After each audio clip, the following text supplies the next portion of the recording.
Hello students, most welcome आपकी अपनी YP computer classes की टू क्रिएटिव लर्निंग में। आज हम डिस्कस करने वाले हैं एचएससी क्लास 12th CS1 में जो चैप्टर है HTML, उसको हम वन शॉट में ही क्लियर कर लेंगे। ओके, आपको अलग अलग वीडियोस देखने की ज़रूरत नहीं पड़ेगी। तो HTML इन वन शॉट है ये, जिसमें आपका HTML कितने मार्क्स का आता है वो भी डिस्कस करेंगे। और जितने भी मार्क्स का HTML आता है, मींस नॉर्मली तो मिनिमम 9 मार्क्स का आता है और वो कम्प्लीटली अटेम्प्टेबल होता है और आप उसे कम्प्लीटली 9 मार्क्स का अटेम्प्ट कर सकते हो। लेकिन कभी कभी वो थोड़ा 4 क्वेश्चंस और एक्स्ट्रा आ जाते हैं 4 मार्क्स का, तो वो 10 मतलब अराउंड 15 मार्क्स इसमें कवर कर सकते हो। तो वो मैं कंप्लीट आइडिया दूंगा कि कैसे हो सकता है। तो इस वीडियो से आपका ये HTML कम्प्लीटली क्लियर हो जाएगा, जितना भी आपका HSC बोर्ड में आता है। तो सबसे पहले मैं थोड़ा सा ओवरव्यू बता देता हूँ कि एग्जैक्टली हम इसमें क्या क्या करने वाले हैं। ओके, तो सबसे पहले यहाँ पर पॉइंट आएगा HTML theory question and answer. तो सबसे पहले, क्योंकि कुछ क्वेश्चंस आंसर जो है नॉर्मली थियोरी से रिलेटेड होते हैं, उसका प्रैक्टिकल कोई इम्प्लीमेंटेशन नहीं होता, जैसे what is HTML, advantages of HTML, इस टाइप के कुछ क्वेश्चंस। ओके, फिर all tag and their attributes. तो जितने भी टैग्स हैं, टैग्स के बारे में वो इन्फॉर्मेशन पूछते हैं, उसके एट्रीब्यूट के बारे में इन्फॉर्मेशन पूछते हैं, तो वो क्लियर हो जाएगा आज की क्लास में। लिस्ट इन HTML वो कंप्लीट हो जाएगा। टेबल्स इन HTML ये भी कंप्लीट हो जाएगा। ये 5 मार्क्स का क्वेश्चन आता है लिस्ट और HTML से टेबल से related. And output questions of HTML के आउटपुट क्वेश्चंस भी आते हैं, वो क्लियर हो जाएगा। तो ये सब कुछ क्लियर होने वाला है, मतलब एक ही वीडियो में सब कुछ क्लियर हो जाएगा। ओके, तो अब 5 डेज़ के बाद आपका ये मतलब CS1 का पेपर होने वाला है, और इस वीडियो को देखोगे तो श्योरली कम्प्लीटली आपके मार्क्स आ जाएंगे 9+ मैंने इसलिए रखा है क्योंकि 9 मार्क्स तो पक्का ही है, और अगर एक क्वेश्चन एक्स्ट्रा आ गया HTML का जो 4 मार्क्स का है या 3 मार्क्स का है, तो इसमें और एड ऑन हो जाएगा और आप ज़्यादा मार्क्स ला सकते हो। ओके राइट, तो अब आते हैं एक्चुअली मार्क्स डिस्ट्रीब्यूशन पर। तो ये तो क्लियर हो गया कि किस टाइप से आप मार्क्स लेकर आ सकते हो। यहाँ पर MCQ का मार्क्स क्लियर है कि एक MCQ क्वेश्चन आएगा और एक 3 मार्क्स का क्वेश्चन आएगा, ये तो बिल्कुल क्लियर है, ये तो आना ही है। ओके, उसके बाद 2 क्वेश्चंस आते हैं 5-5 मार्क्स के, जिसमें से हमें केवल वन क्वेश्चन ही अटेम्प्ट कर पाते हैं, क्योंकि वो और में दिया होता है, या तो और वाले सेक्शन में होगा या उससे पहले वाले सेक्शन में होगा। ठीक है, तो यहाँ पर केवल एक ही क्वेश्चन हम अटेम्प्ट कर पाते हैं, इसलिए ये आता तो कम्प्लीटली 14 मार्क्स का है, बट 9 मार्क्स ही हम अटेम्प्ट कर पाते हैं। बट अगर आप लकी हो, क्योंकि 2023 में जो है 4 मार्क्स का क्वेश्चन भी आया था, राइट। तो हम ये नहीं बोल सकते कि ओनली 9 मार्क्स का आएगा, 9 से ज़्यादा का आ सकता है। तो सबसे पहला प्रायोरिटी आप HTML रखिए, HTML का हर एक पॉइंट पढ़कर रखिए, क्योंकि ये 1 अटेम्प्ट वाला होता है, एक बार पढ़ लिया याद रहता है फॉर एवर। और हम जिस टाइप से करने वाले हैं, आपको ज़्यादा रिवीजन की ज़रूरत नहीं पड़ेगी। ठीक है, तो चलो आगे चलते हैं।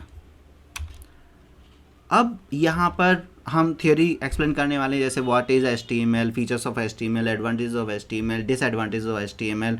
लेकिन HTML के बारे में प्रैक्टिकली कुछ नॉलेज ही नहीं है। सपोज़ यहाँ पर 2 टाइप के बच्चे हैं जिसे HTML का ABCD भी नहीं पता, और कुछ बच्चे हैं जिनको HTML के बारे में थोड़ा सा आइडिया है, बट मैं ये लेके चल रहा हूँ कि आपको बिल्कुल भी आइडिया नहीं है। तो पहले थ्योरी में करने से पहले हम थोड़ा सा इसका प्रैक्टिकल इम्प्लीमेंटेशन लेंगे। तो थ्योरी को थोड़ा सा थ्योरी को थोड़ा पॉज करते हैं और HTML के जो प्रोग्रामिंग है उस पर आते हैं। छोटा सा प्रोग्राम का इम्प्लीमेंटेशन देखते हैं।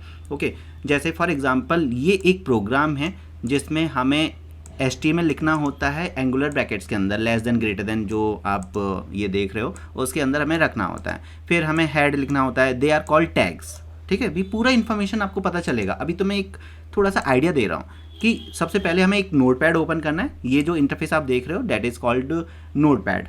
ओके, जिसके अंदर हम ये कुछ ऐसा लिखते हैं, इनको टैग्स बोलते हैं। और यहाँ पर टाइटल से, नाम से पता चल जाता है। देखो, कुछ चीज़ों का मीनिंग नाम से पता चल जाता है। जैसे मेरा वाईपी कंप्यूटर क्लास है, तो ये मतलब इसमें आपको कंप्यूटर से रिलेटेड इन्फॉर्मेशन मिलेगा। ऐसे ही यहाँ पर ये टाइटल के अंदर ये टाइटल लिखा हुआ है, इसका मतलब ये टाइटल में जाएगा। यहाँ पर फिर हमने, अब ये एक टाइटल है और यहाँ पर अगेन ये टाइटल है। ओके, तो यहाँ ये स्लैश लगा हुआ है, यहाँ पर स्लैश नहीं है, तो ये पूरा इन्फॉर्मेशन मैं देने वाला हूँ। जैसे आप कर्ली ब्रैकेट ओपन करते हो, फिर कर्ली ब्रैकेट हम बंद करते हैं, ये कुछ ऐसा है। राउंड ब्रैकेट ओपन किए, राउंड ब्रैकेट बंद किए, लाइक दिस। तो ये मतलब थोड़ा सा आइडिया लेना है पहले, और बॉडी के अंदर हमने ये लिखा। तो अगर मुझे ये एग्जीक्यूट करना है तो हम इसे कैसे करेंगे, तो सबसे पहले हम जहाँ पर ये फाइल स्टोर है, और इसे मैं थोड़ा सा आइडिया देता हूँ कि पहले हमें ये सेव करना होता है, ठीक है, सेव एज़, और यहाँ पर फाइल का नाम लिखोगे .html, लिखकर आपको सेव पर क्लिक करना है, सेव हो जाएगा। एंड देन जहाँ पर भी आपने सेव किया है वहाँ पर आपको केवल डबल क्लिक करना है। तो मैंने यहाँ पर सेव किया है, मैं इसे डबल क्लिक करूँगा और इसका इंटरफेस ओपन होकर आ जाएगा।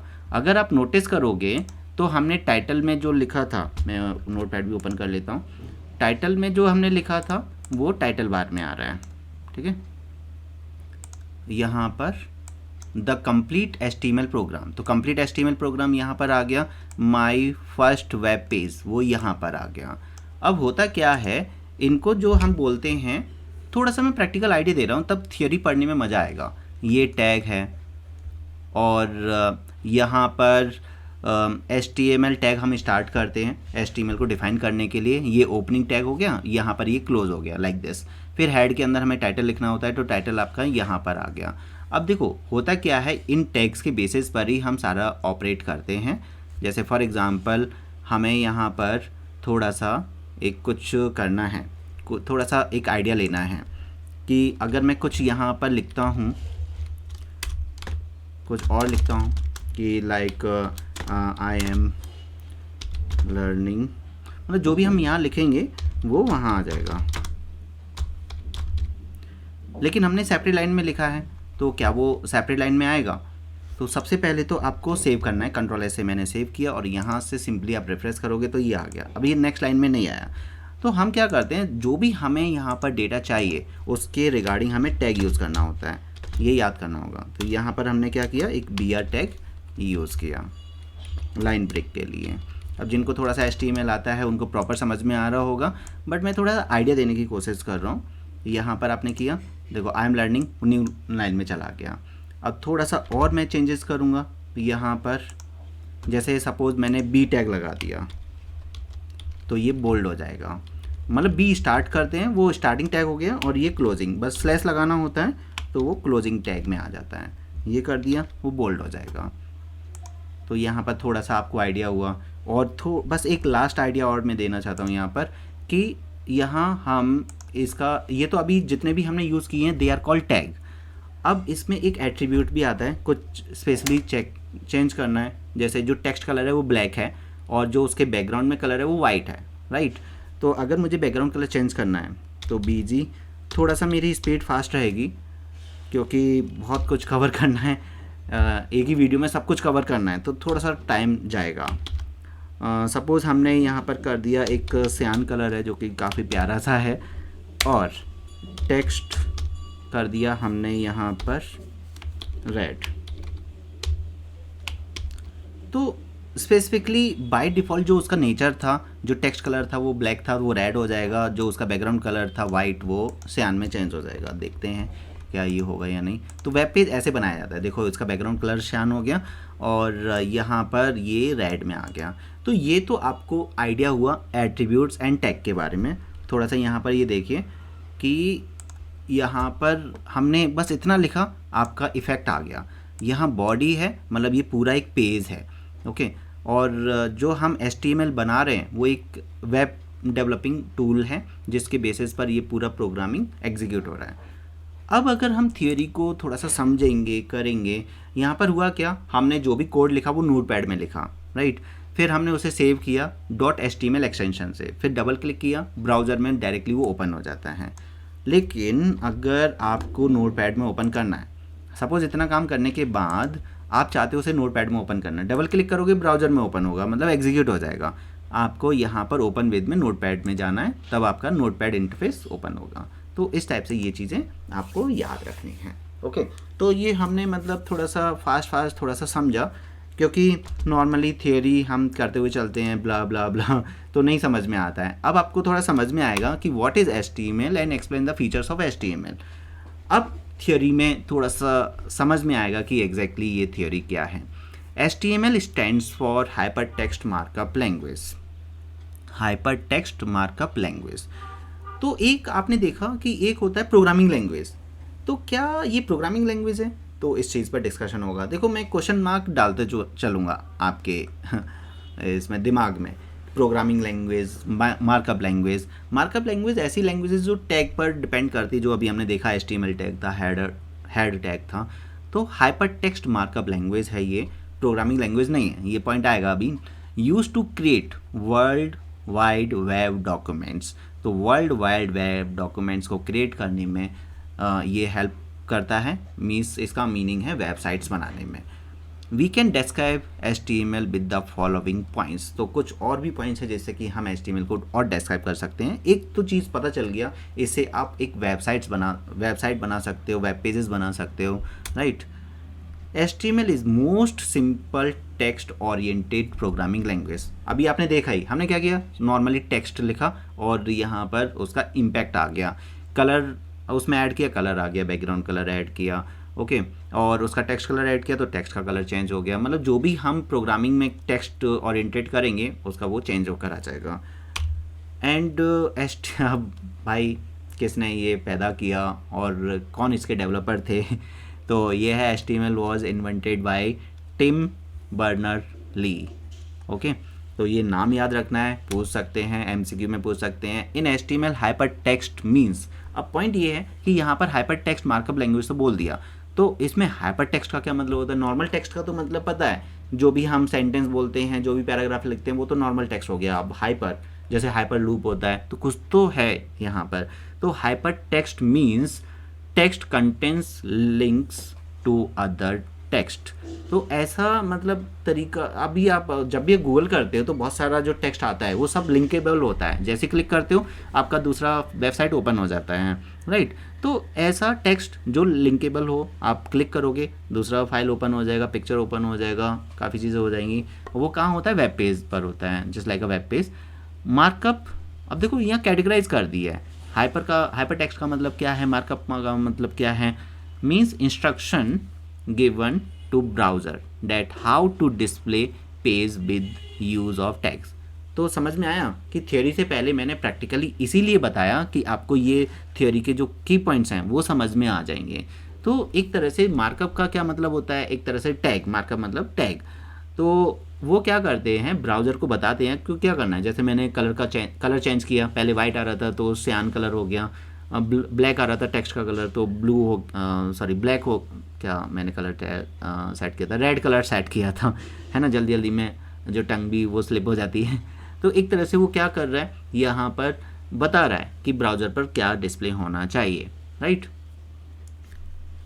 एंड उसके बाद है using this language user can create web pages, okay nice, and which can be viewed in any web browser such as Internet Explorer, Mozilla Firefox, Google Chrome. तो ये हमारे ब्राउज़र्स हैं, इन browsers के नाम को याद रखना है।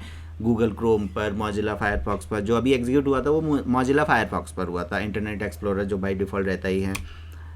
It is case sensitive, again एक सेंसिटिव पॉइंट आ गया। इनसेंसिटिव होता है, एक होता है सेंसिटिव और एक होता है इनसेंसिटिव। तो इनसेंसिटिव का मतलब है, वहाँ पर लिखा भी है, which means capital letter are same as small letter. तो अगर आपने अपना नाम लिखा कैपिटल लेटर्स में और वही सेम स्पेलिंग के साथ आपने स्मॉल में लिखा, क्या वो डिफरेंट है? अगर वो डिफरेंट ट्रीट करते हैं तो सेंसिटिव है। और वो सेम अगर ट्रीट होता है, आप कैपिटल में लिखो, स्मॉल में लिखो, आपका फॉर्म सबमिट कर लिया जाएगा। ओके, आपने पासवर्ड कैपिटल में लिखा या स्मॉल में लिखा, एक्सेप्टेबल है, तो इसका मतलब वो इनसेंसिटिव है। ओके, दोनों को वो सेम ट्रीट करके चल रहा है, कैपिटल ए और small A both are same.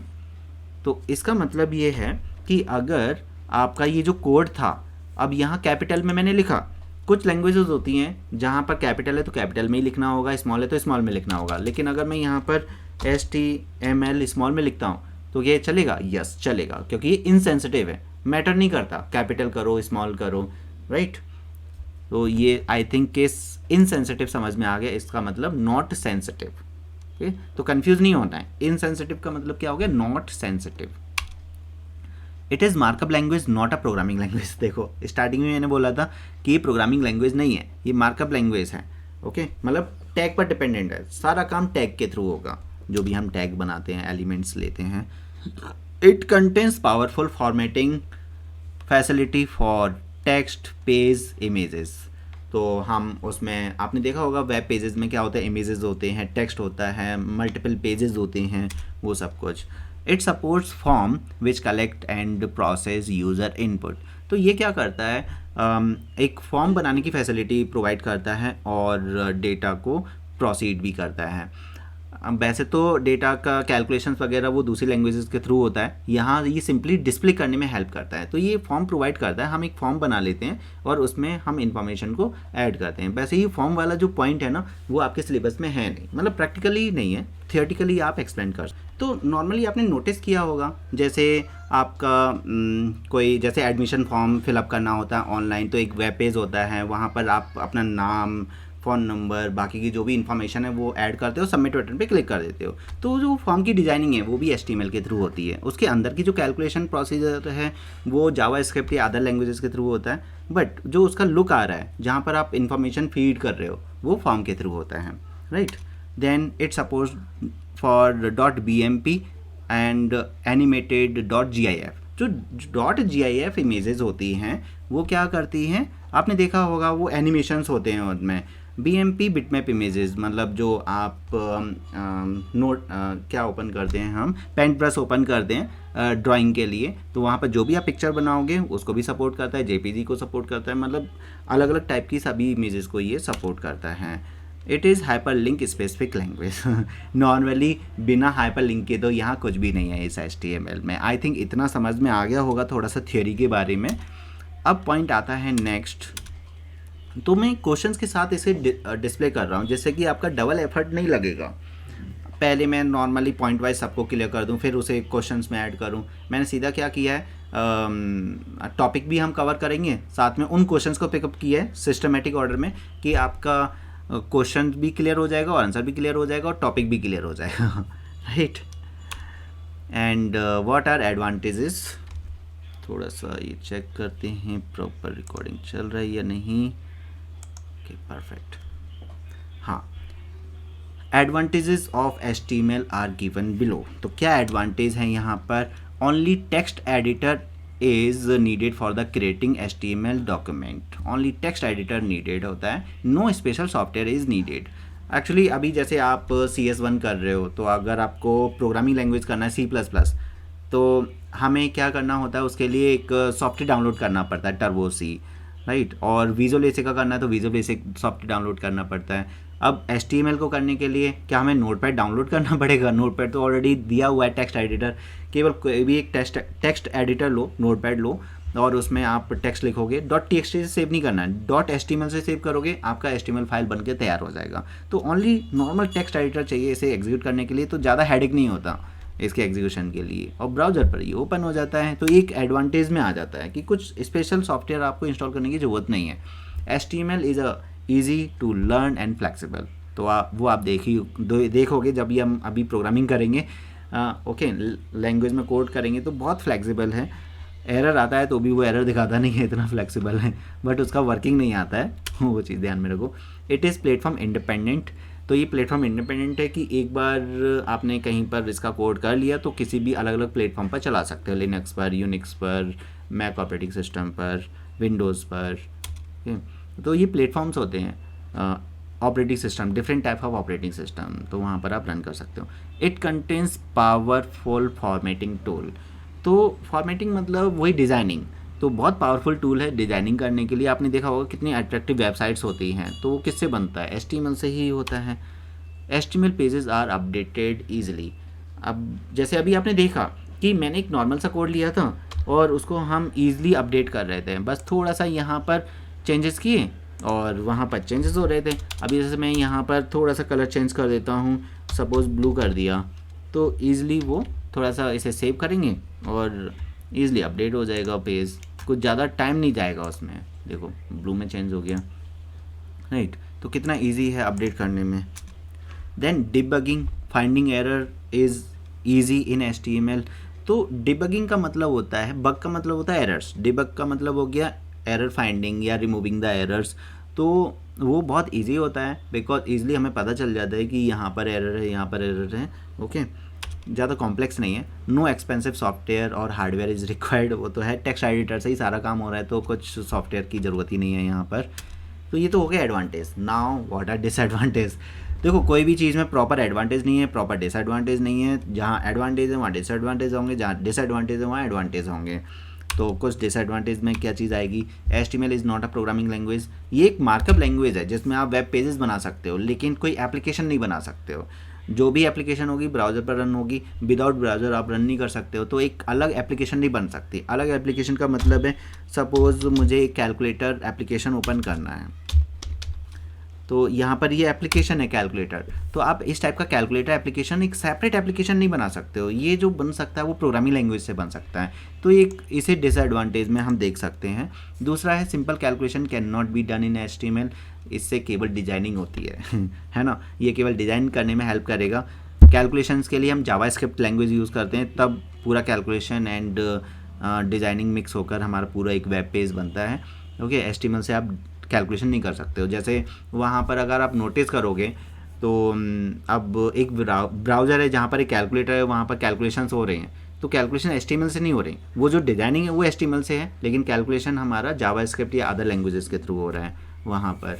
तो कैलकुलेशन नहीं कर सकते हम ओनली HTML से, मतलब कैलकुलेशन के लिए दूसरा लैंग्वेज सीखना पड़ेगा। Web pages in HTML can not behave like a application, वही ऊपर वाला ही हो गया। मतलब अगर प्रोग्रामिंग लैंग्वेज नहीं है तो एप्लीकेशन नहीं बना सकते। Don't have their on interface, उसका कोई ऑन इंटरफेस नहीं होता। जैसे अभी आपने कैलकुलेटर देखा तो उसका एक अलग ही इंटरफेस था, कोई ब्राउज़र पर ओपन नहीं हो रहा था, तो इसका कोई ऑन इंटरफेस नहीं है। It can not be use to display dates, तो ये डेट स्पेसिफिकली डेट डिस्प्ले करने में हेल्प नहीं करेगा, ओनली डिज़ाइन करेगा। डेट डिस्प्ले करना है और रेगुलरली उसकी डेट अपडेट होनी चाहिए कि आज जैसे अभी आप अगर यहाँ पर डेट देखोगे तो यहाँ पर ये डेट वाला सिस्टम आ रहा है और कल दूसरा डेट हो जाएगा, तो ऐसा आप वेबसाइट नहीं बना पाओगे। मतलब HTML के थ्रू नहीं। अब ऐसा नहीं कि वो पॉसिबल नहीं है, बट उसके लिए दूसरी लैंग्वेज लगेगी, तो अलग अलग लैंग्वेज लगकर हमारा पूरा एक वेब पेज डिज़ाइन होता है। HTML तो इतना याद रखो केवल डिज़ाइनिंग में हेल्प करेगा।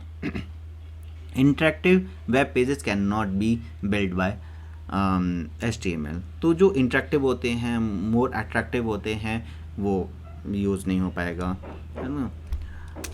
Now no special debugging tool is provided in HTML। Debug करना इजी है, बट ऐसा नहीं है कि कंपाइलर नहीं है कि वो ये बता दे पर्टिकुलर इस लाइन पर एरर है, ये नहीं बताता, है ना। दोनों में डिफरेंस समझो। अभी आप बोलोगे एडवांटेज में बताया एरर फाइंडिंग इजी है, और यहाँ बता रहे हो कोई टूल नहीं है एरर फाइंडिंग के लिए।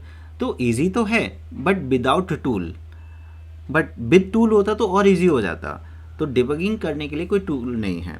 जैसे C++ प्रोग्राम में हम जब कंपाइल करते हैं तो बता देता है इस लाइन में एरर है, इस लाइन में एरर है, यहाँ नहीं बताता कि किस लाइन में एरर है, राइट। अब यहाँ पर ये पॉइंट्स आएंगे। What is HTML, one by one देखते हैं।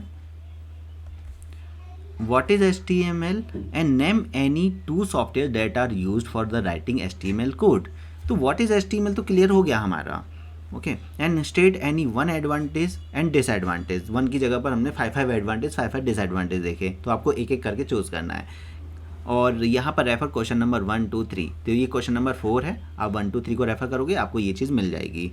Software that are use for the writing HTML code, ये नहीं हमने डिस्कस किया था। वैसे तो नोटपैड डिस्कस किया था कि नोटपैड टेक्स्ट एडिटर पर आप कर सकते हो, तो Notepad in Windows, but Macintosh में कौन सा होगा, सिंपल टेक्स्ट नाम से उसमें फीचर आता है, एक पीको नाम से फीचर ऐप आता है उसमें यूनिक्स में। तो ऐसे अलग अलग ऑपरेटिंग सिस्टम में अलग अलग हमारे पास टेक्स्ट एडिटर्स हैं जिसके बेसिस पर आप HTML का कोड कर सकते हो।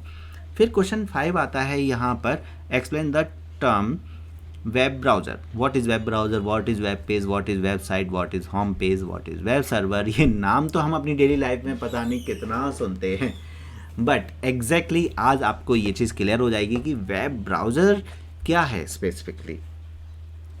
तो web browser is a software application that is used to read web pages, HTML documents and display them correctly। तो अगर आप नोटिस करोगे तो जो मौजिला है, जो अभी हमने एग्जीक्यूट किया था, ये जो अभी हमने एग्जीक्यूट किया था, ये क्या है, वेब ब्राउज़र ही है ना। और गूगल क्रोम हो गया, वो एक वेब ब्राउज़र हो गया। And browser does not display HTML tags. अब देखो मैं हर चीज़ को प्रैक्टिकल से रिलेट करते हुए चलूँगा। यहाँ आप देखो, यहाँ पर टेक्स्ट में क्या क्या चीज़ है, बट ब्राउज़र में only complete HTML program display हुआ था, माई फर्स्ट पेज डिस्प्ले हुआ था, I am learning HTML display हुआ था। क्या ये बी टैग डिस्प्ले हुआ, BR टैग डिस्प्ले हुआ, टाइटल डिस्प्ले हुआ? नहीं हुआ। तो टैग्स डिस्प्ले नहीं होते ब्राउज़र में, राइट। मैं एग्जीक्यूट करके दिखा देता हूँ। यहाँ पर ब्राउज़र ओपन किया जाए तो यहाँ पर देखो केवल टेक्स्ट है, वो टैग नहीं है, और यहाँ पर टाइटल दिया हुआ है, राइट। एंड तो यहाँ पर वेब ब्राउज़र्स में क्या क्या आ जाएगा, क्रोम आ जाएगा, Edge, Firefox, Safari, Internet Explorer, Netscape Navigator, ये सब ब्राउज़र्स में आ जाएंगे, ओके। देन वेब पेज और HTML डॉक्यूमेंट क्या है? It is a text file that contains the text matter, images, sound, videos. क्योंकि अब आप जो वेबसाइट एक्सेस करते हो उसमें आपको MP3 सॉन्ग डाउनलोड करना है, तो उसकी साउंड सुनना है, उसका प्रीव्यू देखना है, वो कर सकते हो, वीडियो चला सकते हो, ओके। टेक्स्ट भी उसमें रहता है, तो सब कुछ होता है वेब पेज में। Web page just like a book का पेज, जो जैसे अब मल्टीपल बुक्स को कलेक्ट कर, मल्टीपल पेजेस को कलेक्ट करके एक बुक बन जाता है, ऐसे मल्टीपल वेब पेजेस को कलेक्ट करके हमारा क्या बन जाता है, एक वेबसाइट बन जाता है। Website is a collection of pages, जो कि यहाँ नीचे दिया है। It is a collection of web pages. It is a first page of a website. जो होम पेज होता है वो फर्स्ट पेज होता है वेबसाइट का। कोई भी आप एक वेबसाइट बना रहे हो तो उसका फर्स्ट पेज है। Web server, it is a computer that store the website.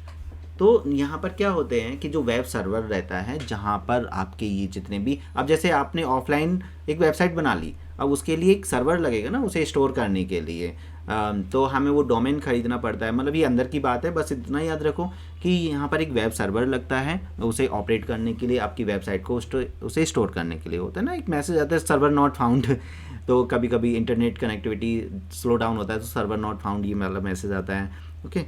तो वही है यहाँ पर कि जो भी आप वेबसाइट बना रहे हो, वेब पेजेस बना रहे हो, उसके लिए एक सर्वर लगता है, एक मेन क्राइटेरिया लगता है जहाँ पर वो सब चीज़ें स्टोर होती हैं। ना क्वेश्चन नंबर 6 पर आ चुके हैं। क्वेश्चन नंबर 5 तक हमारा हो गया है। आई थिंक सबको समझ में आ रहा होगा। अगर जो कुछ नहीं समझ में आया तो मुझे कमेंट करके बताना, तो स्पेसिफिकली उस पर्टिकुलर पॉइंट को हम लेकर हम डिस्कस करने वाले हैं। यहाँ से तो आपको एक आइडिया हो जाएगा, मतलब एक नॉलेज हो जाएगी सब कुछ, कि इतने टैग्स हैं, इतना एट्रीब्यूट्स हैं, आपका ये थ्योरी क्वेश्चंस हैं, ओके। फिर भी आपके कुछ ना कुछ डाउट्स बचेंगे तो आप कमेंट करके मुझे बता सकते हो। Give the structure of HTML web page. वैसे जो अभी हमने एग्जीक्यूट किया था प्रोग्राम, वो एक HTML का स्ट्रक्चर ही था। यहाँ पर पहले हमें HTML देना होता है, फिर हेड देना होता है, फिर टाइटल, ये टैग्स हैं, फिर टाइटल ऑफ द डॉक्यूमेंट, उसके बाद हम टाइटल को क्लोज करते हैं। यहाँ पर टाइटल स्टार्ट किया, यहाँ टाइटल क्लोज कर दिया, क्लोज करने की ये निशानी है, ओके। फिर हमारा हेड क्लोज हो जाएगा, उसके बाद बॉडी स्टार्ट होगा, एंड फिर हमें जो भी लिखना होगा एक्चुअल डेटा वो लिखेंगे, और फिर बॉडी को क्लोज कर देंगे, फिर हमारा at the end HTML close हो जाएगा। तो ये पूरा जो स्ट्रक्चर है, you need to learn this structure first. क्या होगा, सिंपली HTML स्टार्ट होगा, फिर हेड, फिर टाइटल, टाइटल लिख देंगे, टाइटल क्लोज हो जाएगा, फिर head. It means head tag is use to enclose the title tag only. तो टाइटल टैग को डिफाइन करने के लिए हेड टैग मोस्टली यूज़ किया जाता है। फिर बॉडी, और बॉडी के अंदर ये डेटा लिखेंगे। तो ये तो नॉर्मल स्ट्रक्चर हो गया। नॉर्मली हम ऐसा भी करते हैं, HTML लिखा, सीधा बॉडी से स्टार्ट कर दिया, हम हेड और टाइटल को मिस कर देते हैं। तो ये भी पॉसिबल है। आप हेड और टाइटल नहीं भी लिखोगे तो भी हमारा चल जाएगा। बाय डिफ़ॉल्ट जो टाइटल है वो आपका जो फाइल का नाम है वो आता है फिर, क्योंकि अब टाइटल नहीं लिखा तो टाइटल में क्या आएगा, जो अपने फाइल का नाम दिया है abc.html xyz.html, वो आ जाएगा टाइटल में, ओके। करके देखना है तो हम यहाँ पर करके देखेंगे, हर चीज़ को प्रैक्टिकली इम्प्लीमेंट करेंगे। यहाँ से इतना वाला पार्ट जो है हटा दो, ओके। देखो क्या होगा। तो अगर आप नोटिस करोगे तो यहाँ पर कुछ ज़्यादा चेंज नहीं हुआ, लेकिन वो आपका जो टाइटल है वो चला गया, और ये पूरा जो लोकेशन है फाइल का वो आ गया। तो ये पूरा जो लोकेशन आ रहा है, ओके, इसके अंदर कंप्लीटली वो लोकेशन आ रहा है। तो ये आपको समझ में आ गया होगा। आई थिंक आप अनडू कर देते हैं, उसको एज इट इज़ रखते हैं। तो ये है basic structure. HTML consists of few tags that defines the whole page। तो HTML क्या करता है, कुछ टैग्स को रखता है जो होल पेज को डिफाइन करते हैं। Primary parts of HTML document are denoted by HTML head and body. तो ये 3 मेन टैग हैं, बेसिकली टाइटल भी है उसके अंदर, जो प्राइमरी पार्ट्स को डिफाइन करते हैं। HTML file always start with HTML tag and ends with HTML tag. अगर आप कोई भी HTML डॉक्यूमेंट बना रहे हो तो स्टार्टिंग में HTML, लास्ट में HTML होना ज़रूरी है। And it declares text with in the web pages viewed in web browser. तो ये क्या करता है कि यहाँ पर टैग को डिफाइन करता है और जो कि वेब ब्राउज़र में डिस्प्ले होता है। Here start tag are HTML head and title and body, और end tags, और उसे हम close tag भी बोल सकते हैं, HTML head title body। तो ये स्टार्ट और एंड का बहुत अच्छे से याद रखना है, और स्लैश भी याद रखना है। इसमें ये वाला स्लैश यूज़ होता है, ये वाला स्लैश यूज़ नहीं होता। अगर आपने टाइटल को क्लोज करने के लिए ये वाला यूज़ कर दिया सपोज़, तो गलत हो जाएगा, मार्क्स नहीं मिलेंगे, है ना। तो ये नहीं करना है, तो इस चीज़ को ध्यान में रखना, नहीं गलत हो जाएगा। ऐसा नहीं कि कुछ भी चलता है, इस चीज़ को ध्यान में रखना। फिर title tag is use to define the title of the web page, right, नाम से क्लियर है। Body tag is use to define the actual content of the web page. देखो सारा काम बॉडी के अंदर होगा। बॉडी का मतलब है पूरा पेज, जो आप ब्लू देख रहे थे, जहाँ जहाँ तक आप ब्लू देख पा रहे थे वो पूरा बॉडी था एक तरह से पेज का। HTML document has extension .html और .htm। एक ये चीज़ ध्यान में रखना, क्योंकि MCQ में आपको कंफ्यूज किया जा सकता है। .html तो याद रहता है, उसका एक्सटेंशन फाइल क्या होगा, .html, बट HTM भी होता है, L अगर नहीं भी लगाए तो भी चलता है, तो दोनों वैलिड हैं।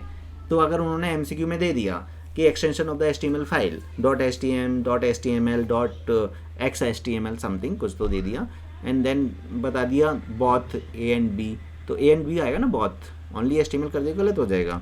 इसलिए प्रॉपर नॉलेज होना बहुत ज़रूरी है। अब आते हैं यहाँ पर व्हाट आर टैग्स। तो यहाँ पर हमें टैग्स के बारे में समझना है। टैग क्या होते हैं? Tag is the name between less than greater than symbol. तो less than greater than symbol के बीच में जो भी आप नाम लिखोगे वो टैग के अंडर में आएगा। The symbol are known as angles या एंगुलर ब्रैकेट्स। आप सिंपली इनको एंगल या एंगुलर ब्रैकेट्स बोल सकते हो। Angular brackets tells the browser that text between them is an HTML command और टैग। तो किसी भी चीज़ को आप एंगुलर ब्रैकेट के अंदर लिखोगे तो वो एक एज अ टैग की तरह ट्रीट करेगा, लेकिन ऐसा नहीं, कुछ भी जो पहले से डिफाइंड है वही ट्रीट करेगा। अब अपना नाम लिख दिया एंगुलर ब्रैकेट में तो वो टैग थोड़ी ना बन गया जो डिफाइंड है वो डेफिनेशन के अकॉर्डिंग वो काम करेगा। Most of tag are paired with an opening and ending tag. तो जनरली हमारा एक ओपनिंग होता है, उसका एंडिंग होता है, जनरली तो यही रहता है। और tags are not case sensitive, means insensitive. सब कुछ इनसेंसिटिव है यहाँ पर। तो ऐसा नहीं कि कैपिटल है तो कैपिटल में ही लिखना है, स्मॉल है तो स्मॉल में लिखना है। आप कैपिटल में लिखो, स्मॉल में लिखो, मैटर नहीं करता। No extra space is allowed while typing tags. Extra space मत लगाओ। जैसे आपको ये HTML टैग लगाना है HTML और आपने यहाँ स्पेस दे दिया या यहाँ स्पेस दे दिया, तो ये स्पेस अलाउड नहीं है। जैसे आपने ये लिखा तो ये फालतू के स्पेस नहीं देने हैं, नहीं तो वो काम नहीं करता है। Okay. And nesting tag means placing one set of tag inside another set. तो आप अब देखा जाए तो हम नेस्टिंग करते हैं। HTML के अंदर हेड आ गया, हेड के अंदर टाइटल आ गया, तो ये क्या हो रहा है, नेस्टिंग हो रही है। तो ये पॉसिबल है। यहाँ पर B हमने टैग यूज़ किया, फिर I टैग यूज़ किया, फिर नेस्टिंग टैग मैसेज डाल दिया, फिर I पहले बंद होगा फिर B बंद होगा। तो ये भी याद रखना है। बट ये इजी है वैसे देखा जाए तो। अगर ने कर्ली ब्रैकेट स्टार्ट किया फिर राउंड ब्रैकेट स्टार्ट किया, तो पहले राउंड ब्रैकेट बंद करोगे फिर कर्ली ब्रैकेट बंद करोगे, वैसे ही है। B स्टार्ट किया, I स्टार्ट किया, फिर I बंद होगा, फिर B बंद होगा, सिंपल है। उसके बाद आता है 2 टाइप्स ऑफ टैग। जिसमें आपका कंटेनर टैग होता है और एक होता है आपका empty tag, free tag, stand alone tag, singular tag. मतलब एम्प्टी टैग के बहुत सारे एग्जांपल्स हैं। कंटेनर टैग में दोनों होंगे, स्टार्ट टैग और एंड टैग। मतलब कहानी वही मूव कर रही है, वही सेम चीज़ जो कि हम बार बार चीज़ को पढ़ रहे हैं, इसीलिए वन अटैम्प्ट में ही काम हो जाता है इसका। स्टार्ट टैग, एंड टैग, तो ये सभी स्टार्ट टैग हैं और ये एंड टैग है, ये स्टार्ट टैग है, ये एंड टैग है। Okay, HTML body are the beginning tag, start tag और ऑन टैग। तो इसे स्टार्ट टैग बोल सकते हैं, ऑन टैग बोल सकते हैं, बिगनिंग टैग बोल सकते हैं, और ये जो है एंडिंग टैग है, स्टॉप टैग है, ऑफ टैग है, राइट। एम्प्टी टैग में अब देखो कहानी आती है, ये तो पेयरिंग हो गया, वो तो अच्छे से समझ में आ गया, लेकिन कुछ टैग ऐसे हैं जिसका क्लोजिंग टैग नहीं है, बस ओपनिंग टैग है, तो वो सभी आ जाएंगे एम्प्टी टैग के अंदर। Tag with no closing tags are known as empty tag. तो ऐसे टैग जिसमें कोई भी क्लोजिंग टैग नहीं है वो सभी एम्प्टी टैग में आ जाएंगे। It contains only the starting tag like BR, HR और IMG। ये स्पेसिफिकली याद रखो कि कौन कौन से आपके एम्प्टी टैग हैं, क्योंकि अगर आप याद रखते हो कौन कौन से एम्प्टी टैग हैं तो HTML मतलब MCQ में आ सकता है। तो स्पेसिफिकली एग्जाम्पल्स आप याद रखिए। HR को बंद करने की जरूरत नहीं पड़ती, BR को नहीं करनी पड़ती, IMG को नहीं करनी पड़ती। अब पॉइंट है, आप सोचोगे BR क्या है, HR क्या है, IMG क्या है, तो जो रिवाइज कर रहे हैं उन्हें तो पता है, जो रिवाइज नहीं कर रहे, फर्स्ट टाइम कर रहे हैं, उन्हें नहीं पता, तो इट्स ओके। अभी आने वाले ये सभी टैग की इन्फॉर्मेशन बस इतना याद रखो कि ये टैग होते हैं।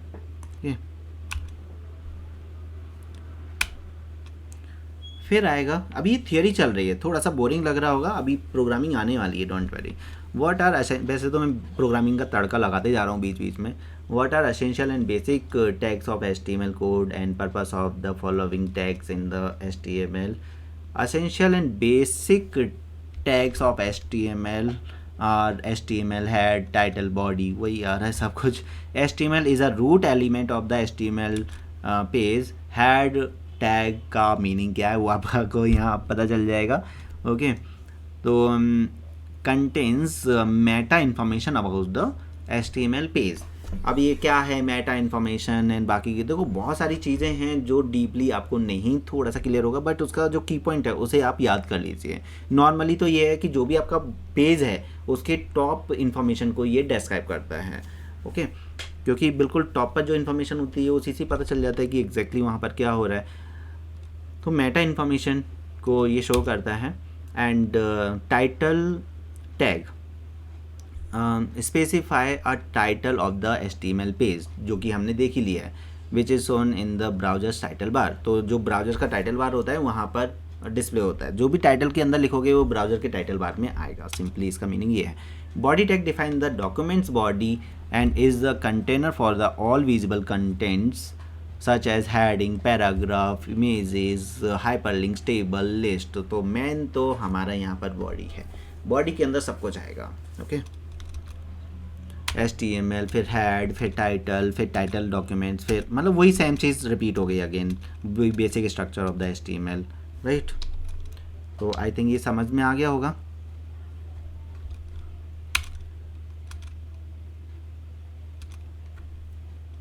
What are attributes of body. अब टैग के आगे अब हम आ जाते हैं जो भी देखो HTML में बस एक चीज़ याद रखो, 2 पॉइंट, टैग और एट्रीब्यूट, पूरा HTML ख़त्म। Tag and attributes. तो यहाँ पर अब बॉडी के जो एट्रीब्यूट्स हैं, और हाँ एक एट्रीब्यूट आपने अच्छे से याद कर लिया तो वही एट्रीब्यूट दूसरे टैग्स में भी यूज़ होता है। सभी टैग में कॉमन एट्रीब्यूट्स नहीं है, लेकिन कुछ टैग में कॉमन एट्रीब्यूट्स हैं। ऐसा नहीं कि बीजी कलर मैंने इसके लिए बॉडी के लिए बताया तो वो सब जगह यूज़ होगा, लेकिन कुछ टैग हैं वहाँ पर यूज़ होता है।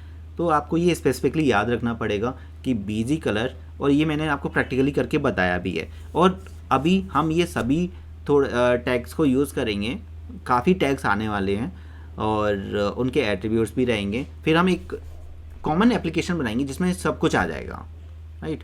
तो बीजी कलर क्या करता है, नाम से ही पता चल रहा है, बीजी कलर मतलब बैकग्राउंड कलर। तो ये वेब पेज का बैकग्राउंड कलर सेट करेगा, बैकग्राउंड इमेज को सेट करेगा। ओके, तो ये मैं प्रैक्टिकली करके दिखाऊंगा कि बैकग्राउंड इमेज कैसे आता है। ओके, तो बट क्या है, वेट नहीं होता बाद में दिखाने का। यहाँ पर ये 20 टैग्स का पूरा इन्फॉर्मेशन है। बैकग्राउंड में ये अगर आप देख रहे हो ना तो ये इमेज है, यहाँ पर हम चेंज करेंगे तो चेंज हो जाएगा। पहले तो वो फाइल आपको ओपन करनी पड़ेगी, यहाँ पर राइट क्लिक करेंगे और सीधा ओपन पेज में जाएंगे, नोटपैड, एंड यहाँ पर है बैकग्राउंड और back1.jpg। देखो यहाँ पर ये पिक्चर्स हैं, back1, back2, back2 का देखते हैं back2 में क्या है, बस यहाँ 2 करना है। सॉरी तो क्योंकि जैसे ही आ गया ना उसका प्रैक्टिकल होना चाहिए उसी टाइम पर, बाद में करने से कोई फ़ायदा नहीं है। देखो ये पिक्चर थी तो पिक्चर चेंज हो रही है, राइट। लेकिन अगर पिक्चर में कुछ गड़बड़ हो जाए ना, जैसे फॉर एग्ज़ाम्पल आपने कुछ तो यहाँ पर स्पेलिंग का मिस्टेक कर दिया, अब ये पिक्चर back2.jpg मिलेगा नहीं, तो कलर जो भी हमने सेट किया है बीजी कलर ब्लैक, तो ब्लैक कलर आ जाएगा। देखो ब्लैक कलर आ गया, मतलब इमेज नहीं मिली तो वो कलर आ जाएगा। लेकिन दोनों अगर हैं साथ में तो बैकग्राउंड इमेज आएगा, कलर नहीं आएगा, बस इस चीज़ को ध्यान में रखना है। तो प्रैक्टिकल मैं साथ में लेके हुए चल रहा हूँ जिससे कि आपको थोड़ा सा समझ में आए। Text is use to set the text colour, जो कि मैं पहले भी बता चुका हूँ। लिंक, यहाँ पर 3 टाइप्स के लिंक मिलेंगे, ओके। एक आपका नॉर्मल लिंक, दूसरा वी लिंक, तीसरा ए लिंक, ओके। तो ये ए टैग में भी यूज़ होते हैं, बॉडी में भी यूज़ होते हैं, मतलब 2 हैं। एक ए टैग भी आएगा, एंकर टैग, ए टैग, यहाँ पर भी ये तीनों चीज़ें यूज़ होंगी और यहाँ पर भी यूज़ होगा। अब लिंक ये नॉर्मल लिंक कलर को सेट करता है, V link visited link colour को सेट करता है, A link active link colour को सेट करता है। सपोज़ कोई भी आपने देखो, जब आप नोटिस करते हो कि आपने कुछ चीज़ सर्च की तो बहुत सारा लिंक ओपन होकर आ जाता है जो कि ब्लू कलर में होता है, तो जो ब्लू कलर है वो तो नॉर्मल लिंक हो गया। जैसे आप क्लिक करते हो और अगेन उसे रिविजिट करते हो तो उसका कलर पर्पल हो जाता है, जिससे कि हमें ये पता चलता है कि वो विजिट हो चुका है। आई थिंक आपने नोटिस किया होगा, ओके। तो वो आपका विजिटेड कलर हो गया। एंड एक्टिव दिखाई नहीं देता है, बहुत ही स्लो डाउन आपका कंप्यूटर काम कर रहा है तो दिखाई देता है। जैसे आप क्लिक करते हो तो उस पर्टिकुलर फ्यू नैनो सेकेंड्स के लिए वो एक्टिव होता है और वो colour, suppose active colour red किया हुआ है हमने, तो क्लिक करेंगे तो थोड़ा सा रेड होगा और आपका जो इन्फॉर्मेशन है वो डिस्प्ले हो जाएगा, ओके। तो एक्टिवेशन, जैसे हम बटन को प्रेस करते हैं तो दिखता है कि वो बटन प्रेस हुआ, ऐसे ही यहाँ पर जैसे ही हम लिंक को क्लिक करते हैं तो उसका पर्टिकुलर थोड़े से टाइम के लिए कलर चेंज होता है, जो कभी हमें दिखता है कभी नहीं दिखता है, वो एक्टिव लिंक कलर है। अब इसे यूज़ कैसे करेंगे, body BG colour equal to cyan, text equal to red, V link equal to blue, ऐसे हम लिख सकते हैं। ये तीनों लिंक पे आपको कलर के नाम ही लिखने हैं। When we use busy color background both together, then only background image will be displayed, जो कि मैं पहले ही बता चुका हूँ आपको। तो sometimes they ask this information कि background and busy color use कर रहे हैं तो किसका दबदबा ज़्यादा होगा, कौन आएगा पहले, ओके। तो in all conditions background image आएगा, background color नहीं आएगा। देखा जाए तो अब ऐसा क्यों, क्योंकि बैकग्राउंड जो आपका इमेज है उसके कलर्स ज़्यादा हैवी होंगे। मतलब अगर आप साइज़ के बेसिस पर देखा जाए तो नॉर्मल कलर और बैकग्राउंड इमेज, तो उसमें ज़्यादा हैवी कौन है, तो जो ज़्यादा हैवी होता है वो आता है, तो इसलिए explain the following tags and attributes in the following. यहाँ पर ये पूरा इन्फॉर्मेशन, ऑल आर 20 टैग्स जो हम 1 by 1 डिस्प्ले करने वाले हैं। अब गेम चेंज होने वाला है। तो यहाँ पर पहले मैं नाम देख लेता हूँ कौन कौन से हैं। BIU, pre, H1 to H6, P, BR, HR, marquee, है ना, marquee, and font, strong, EM, SUB, SUP, strike, big, small, IMG, A and TT। लग रहा होगा बाप रे कितना पढ़ना पड़ेगा, बट बहुत इजी है, डोंट वरी। जो उसका नाम है वही उसका काम है, 1-2 को छोड़कर, तो उससे वो हो जाता है इजीली, टेंशन मत लो।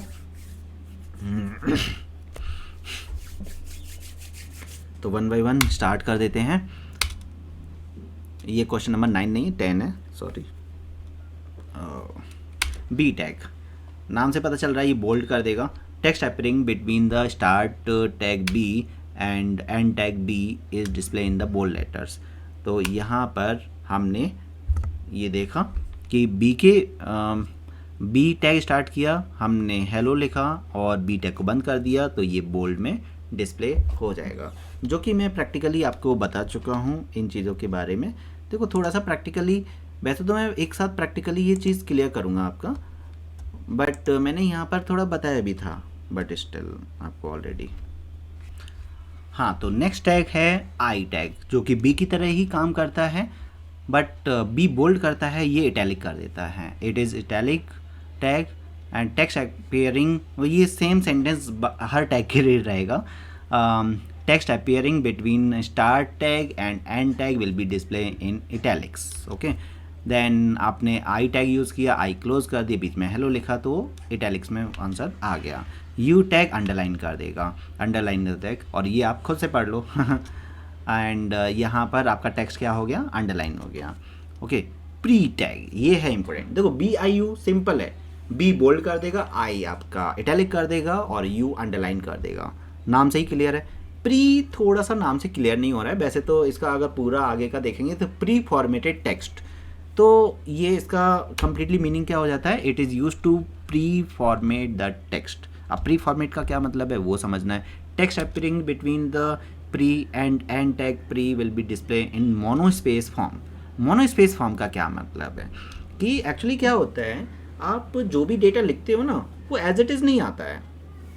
नॉर्मली उसमें क्या होता है कि आपने अलग अलग लाइन में लिखा, वो एक ही लाइन में आ जाता है। आपने मल्टीपल स्पेसेस डाले तो भी वो नहीं चलता है, राइट। लेकिन यहाँ प्री टैग के अंदर जैसा आप लिखोगे वो वैसे ही आएगा। अगर आपने यहाँ मल्टीपल स्पेसेस डाल दिए तो मल्टीपल स्पेसेस आएंगे। न्यू लाइन में इस लाइन को लेकर गए हो तो आपको बी आर टैग की ज़रूरत नहीं है। देखो न्यू लाइन में लाने के लिए हमें क्या करना पड़ता है, बी आर टैग देना पड़ता है, तो बी आर टैग की ज़रूरत नहीं है। जैसा आप लिखोगे एक्स वाई जेड वैसा आएगा। तो ये प्रैक्टिकली करके बताऊँगा मैं यहाँ पर इसे। तो अभी बस इतना समझ लो कि जैसा आप लिखोगे वैसा ही आउटपुट आएगा कि प्री टैग से। H1 और H6 क्या करते हैं, ये हेडिंग टैग्स हैं। H1 से लेकर H6 वो कंफ्यूज करते हैं कि how many heading tags we have, H1 से H7 तक है या H5 तक है, तो H1 से H6 तक है, कंफ्यूज नहीं होना है। और फिर H1 जो है हमारा लार्जेस्ट हेडिंग टैग प्रोवाइड करता है और H6 जो है स्मॉलेस्ट करता है। ये भी कंफ्यूजिंग पॉइंट है कि H1 लार्जेस्ट करता है या स्मॉलेस्ट करता है, तो ये कंफ्यूजिंग पॉइंट है जो मैं आपको बताते हुए चल रहा हूँ। इनको याद रखना, एग्जाम में इस टाइप से वो कंफ्यूज करके देते हैं। या हमने ही, उन्होंने बस एक्सप्लेनेशन पूछा, H1 को H6, H1 टू H6 को एक्सप्लेन कीजिए, हमने ही उल्टा लिख दिया तो मार्क्स चले जाएंगे ना हमारे। इसलिए याद रखो, यहाँ पर H1 का एग्जाम्पल लिया, H3 का एग्जाम्पल लिया और H6 का मैंने एग्जाम्पल लिया। यहाँ पर मैंने उसको ये सबसे बड़ा रखा, फिर S3 थोड़ा सा छोटा हो जाएगा और S6 तो बिल्कुल छोटा हो जाएगा। तो उस बिहार पर मैंने यहाँ पर एज अ आउटपुट भी मैं शो करते हुए चल रहा हूँ, जिससे कि प्रैक्टिकल ओपन नहीं करना पड़ेगा।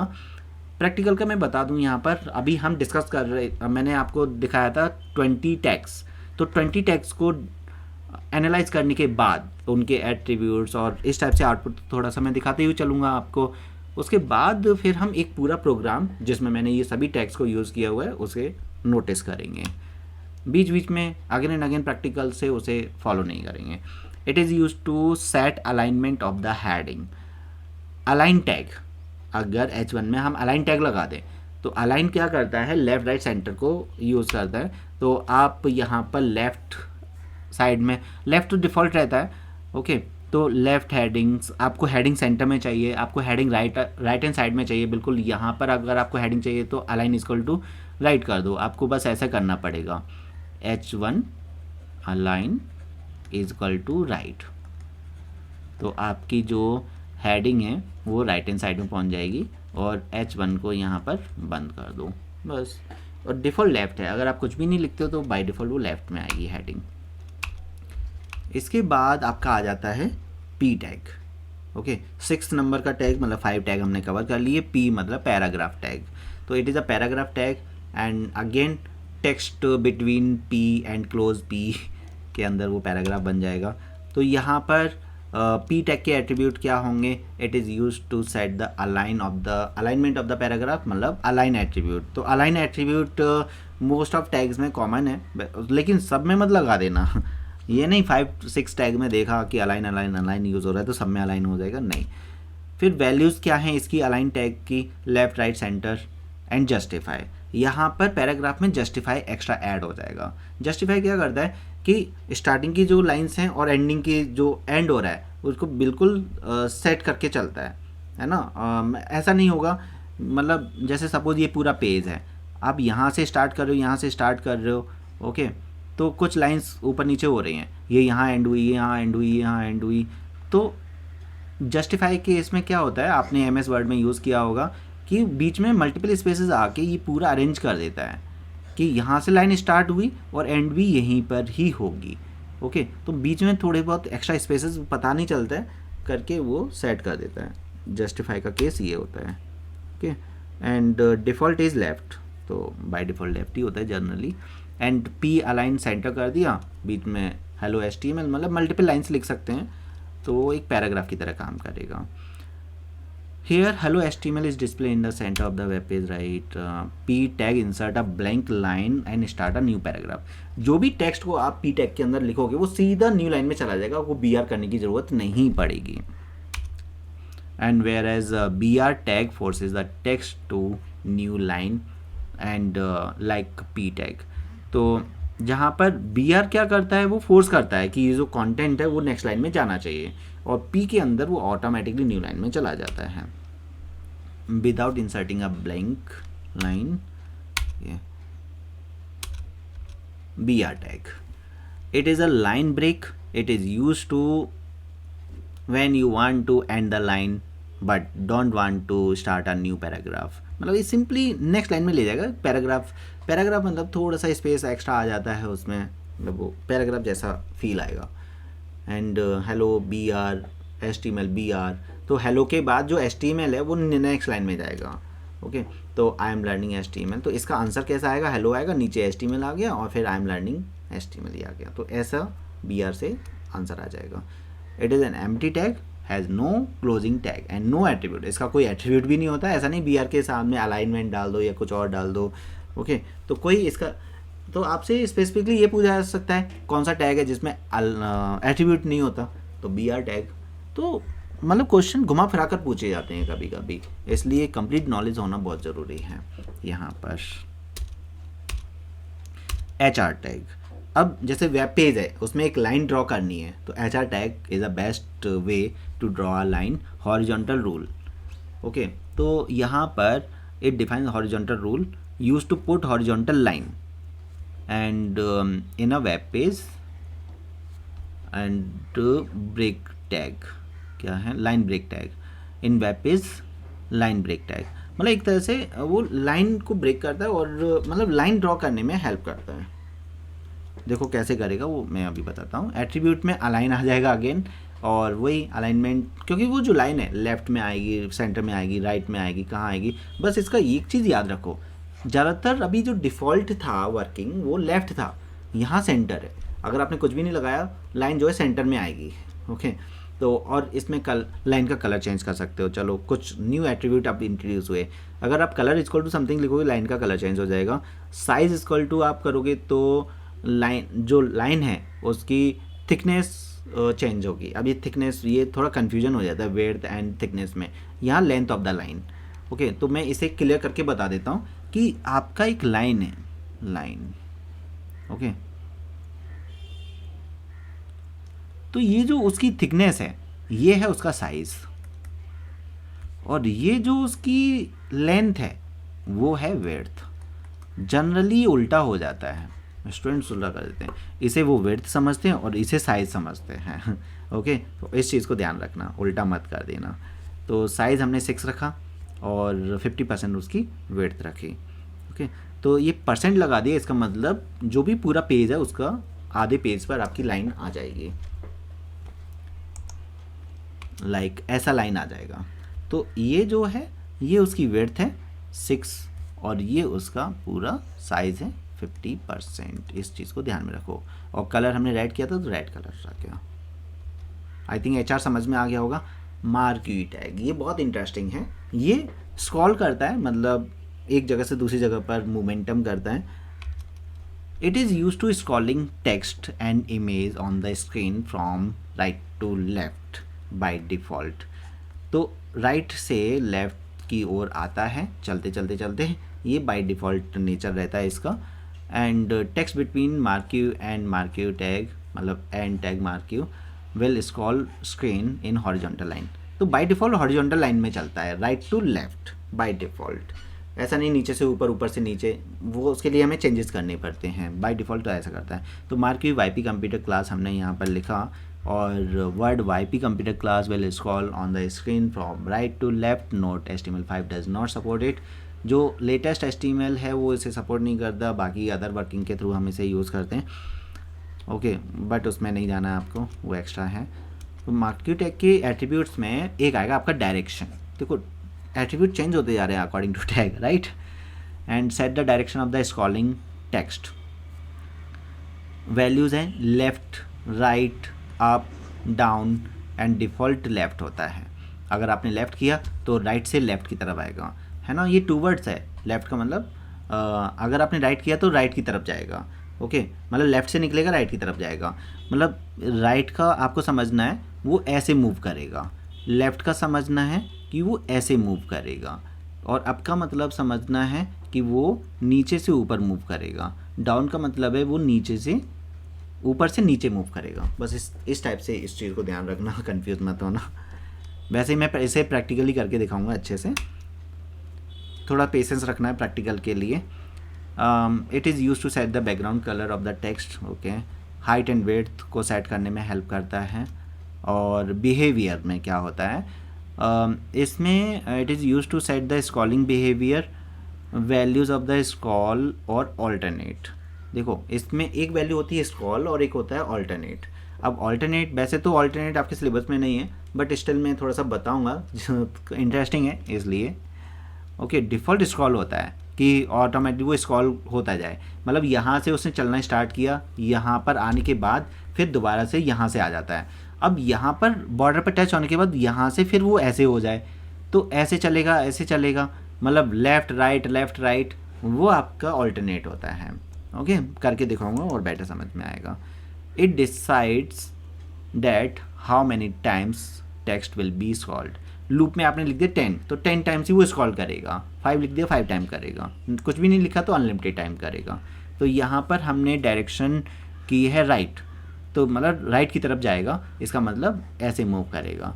बीजी कलर रेड है, बिहेवियर ऑल्टरनेट कर दिया, इसका मतलब इधर बॉर्डर पर आने के बाद वो इधर से ऐसे मूव कर जाएगा, ओके, दोनों साइड में मूव करेगा, इट मीन्स। तो हमने यहाँ पर ये दिया है एज ए एग्जाम्पल। अब आ जाता है फॉन्ट टैग। अब बात आती है मार्क्यू टैग का, आपने करके नहीं दिखाया तो मैं पूरा एक साथ करके दिखाऊंगा। वैसे भी अब 10th पर हम आ गए, 20 टैग्स हैं, 10 टैग और कर लेते हैं, जल्दी जल्दी हो जाएंगे, फिर हम पूरा प्रैक्टिकल करेंगे एक साथ। थोड़ा पानी भी पी लेता हूँ, काफ़ी टाइम हो गया बोलते बोलते। It is use to change the size, face and colour of the enclose text.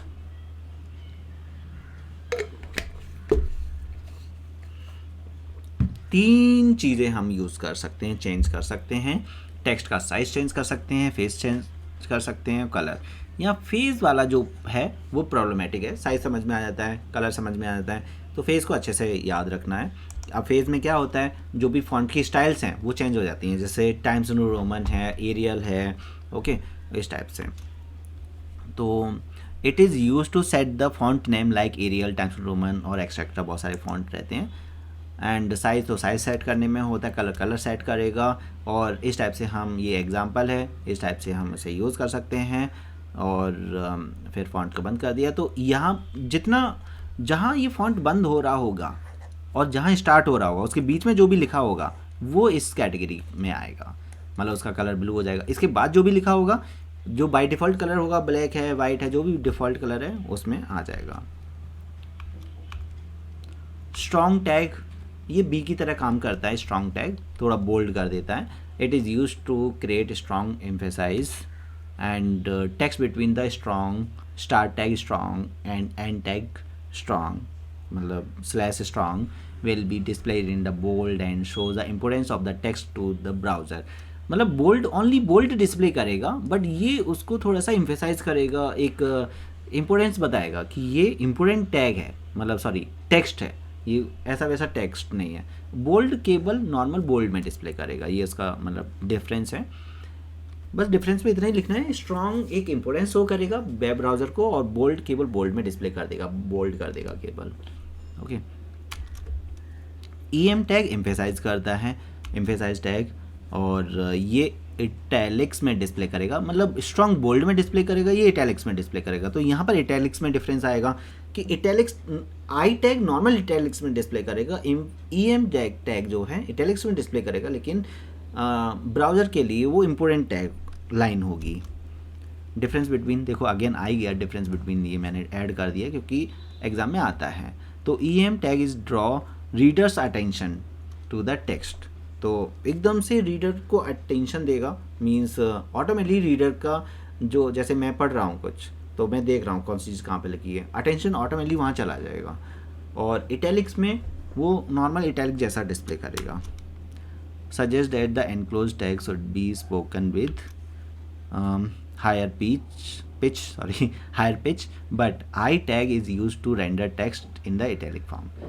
Okay, and EM computer EM, तो ये मतलब सॉरी यहाँ पर रुको, इसका जो रिजल्ट आएगा केवल कंप्यूटर जो है चेंज हो जाएगा, किसमें एम्फेसाइज हो जाएगा केवल। Now that is very important, SUB subscript tag.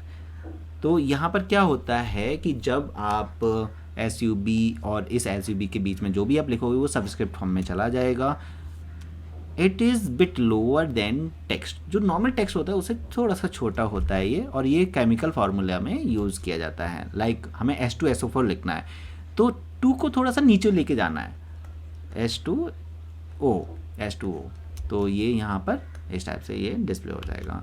Super script में ऊपर चला जाएगा, सब सुपर स्क्रिप्ट है। ओके, तो ये सुपर स्क्रिप्ट फॉर्म में डिस्प्ले होगा। And it is bit higher than normal text, तो जो नॉर्मल टेक्स्ट है उससे थोड़ा सा हायर होगा, ऊपर होगा। मैथमेटिकल फार्मूला में यूज़ होता है वो, मैकेनिकल फार्मूले में, सॉरी केमिकल फार्मूला में यूज़ होता है, ये मैथमेटिकल फार्मूला में यूज़ होता है। जैसे x² करना है तो 2 को ऊपर लेके जाना है तो x² इस टाइप से हो जाएगा। आई थिंक समझ में आ रहा होगा कि जिसको आपको नीचे लेके जाना है उसको डालना है केवल उसके अंडर में, ऊपर लेके जाना है उसे डालो। एस या स्ट्राइक, जैसे आपने देखा होगा कि कुछ टेक्स्ट लिखा हुआ बीच में लाइन है तो वो स्ट्राइक टैग से हो जाएगा। ओके, तो यहाँ पर strike, start tag strike and end tag strike will be displayed line middle of the text. तो जो भी टेक्स्ट है, जैसे हमने ABC लिखा तो उसके बीच में लाइन आ जाएगी, बस ये स्ट्राइक होता है। तो हेलो HTML लिखा, या तो S लिखो या स्ट्राइक लिखो, दोनों में से कोई भी एक लिख सकते हो, बीच में लाइन आ जाएगी। बिग टैग, अगेन वो बोल्ड जैसा ही है, big tag, text between the big and tag big will be display in the larger font. अब यहाँ वही डिफरेंस देखेंगे, डिफरेंस क्या है।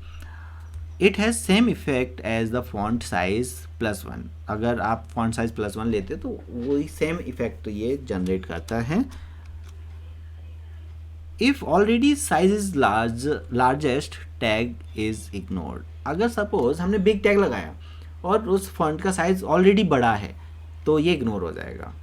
ओके, बस इतना याद रखना है, बस मतलब थियोरेटिकली याद रखो, उसका इम्प्लीमेंटेशन तो उतना नहीं क्लियर होता है। यहाँ पर उल्टा हुआ है स्मॉल के लिए। स्मॉल में क्या होगा कि फॉन्ट साइज -1 की तरह वो रहेगा, लेकिन ऑलरेडी वो बहुत छोटा है तो इग्नोर हो जाएगा, राइट।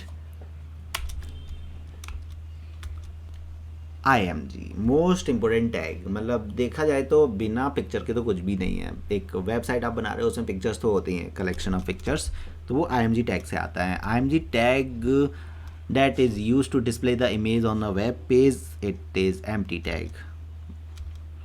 और इसमें जो एट्रीब्यूट है एक SRC है कि इमेज लेना कहाँ से, लोकेशन क्या है, तो we need to set the location of the image. Alt is use to display the alternative text, it specify description of the image. तो जो भी आप इमेज उसमें ऐड कर रहे हो तो ऑल्ट के अंदर उसमें डाल दो। फ्लावर की इमेज है तो फ्लावर लिख दिया, जो भी इमेज है XYZ। एंड साइज आप सेट कर सकते हो, थिकनेस ऑफ द लाइन, अच्छा ये गलती से आ गया है, सॉरी ये नहीं है, इसका पार्ट नहीं है। एंड हाइट एंड वेड्थ है, तो हाइट एंड वेड्थ आप सेट कर सकते हो, तो जो इमेज है वो छोटा बड़ा हो जाता है। तो IMG SRC इक्वल टू ये, और ऑल्ट इक्वल टू लोगो हमने लिख दिया, तो ये यहाँ पर इस टाइप से लोगो आ जाएगा।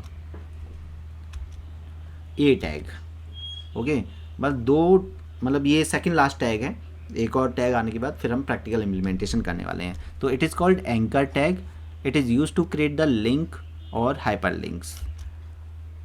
Links point to different files on the web page. Hyperlinks are used to connect one document to another document. Okay मतलब यहाँ पर बताया लिंक और हाइपरलिंक का क्या डिफरेंस है। टेक्स्ट और इमेज बिटवीन स्टार्ट टैग ए और and tag /a will be displayed as a link और this link is a clickable in the browser। तो नॉर्मली क्या है, जब भी आप ए टैग के अंदर कुछ भी लिखते हो तो वो क्लिकेबल होता है। क्लिक करोगे तो उसमें जो भी आपने इन्फॉर्मेशन शो की है उसके एट्रीब्यूट के अंदर तो वो ओपन हो जाएगा। एट्रीब्यूट ऑफ ए सबसे पहले आता है HREF, हाइपर रेफरेंस। इसका फुल फॉर्म भी याद रखना है, हाइपर रेफरेंस। ओके तो इसके अंदर हम वो लिंक बताते हैं उस वेबसाइट का, उस फाइल का जो हमें ओपन करनी होती है। एंड URL क्या है, मतलब specify the address of the file और URL uniform resource locator use to represent an address of a document. Hyperlink by default appears in the blue with underline. आपने देखा होगा जो भी आपके लिंक्स होते हैं अंडरलाइन होगा और ब्लू लेटर्स में होगा, like this. Visited link underline with the purple colour. अगर आपको लगता है कि ये विजिट हो चुका है तो वो पर्पल कलर में होता है। ओके बाकी का मैंने बताया था। ए टैग के अंदर जो होते हैं लिंक भी होता है, वी लिंक भी होता है, ए लिंक भी होता है, active link colour, visited link colour और नॉर्मल लिंक कलर। तो आप ये पूरा एज इट इज़ कर सकते हो। TT टैग टाइपराइटर टेक्स्ट होता है। ओके तो it gives the text monospaced typewriter font. तो टाइपिंग से जो फीलिंग आती है ना वो TT के अंदर लगाओगे तो वो फीलिंग आ जाएगी, टाइपिंग वाली, टाइपराइटर टेक्स्ट वाली फीलिंग आ जाएगी, लाइक दिस। ओके तो ऑल 20 टैग्स हो गए और मैं ये वाला जो प्रोग्राम है वो अभी आपको एग्जीक्यूट करके दिखाने वाला हूँ, जो अभी स्लोली आपके सामने रिप्रेजेंट हो रहा है।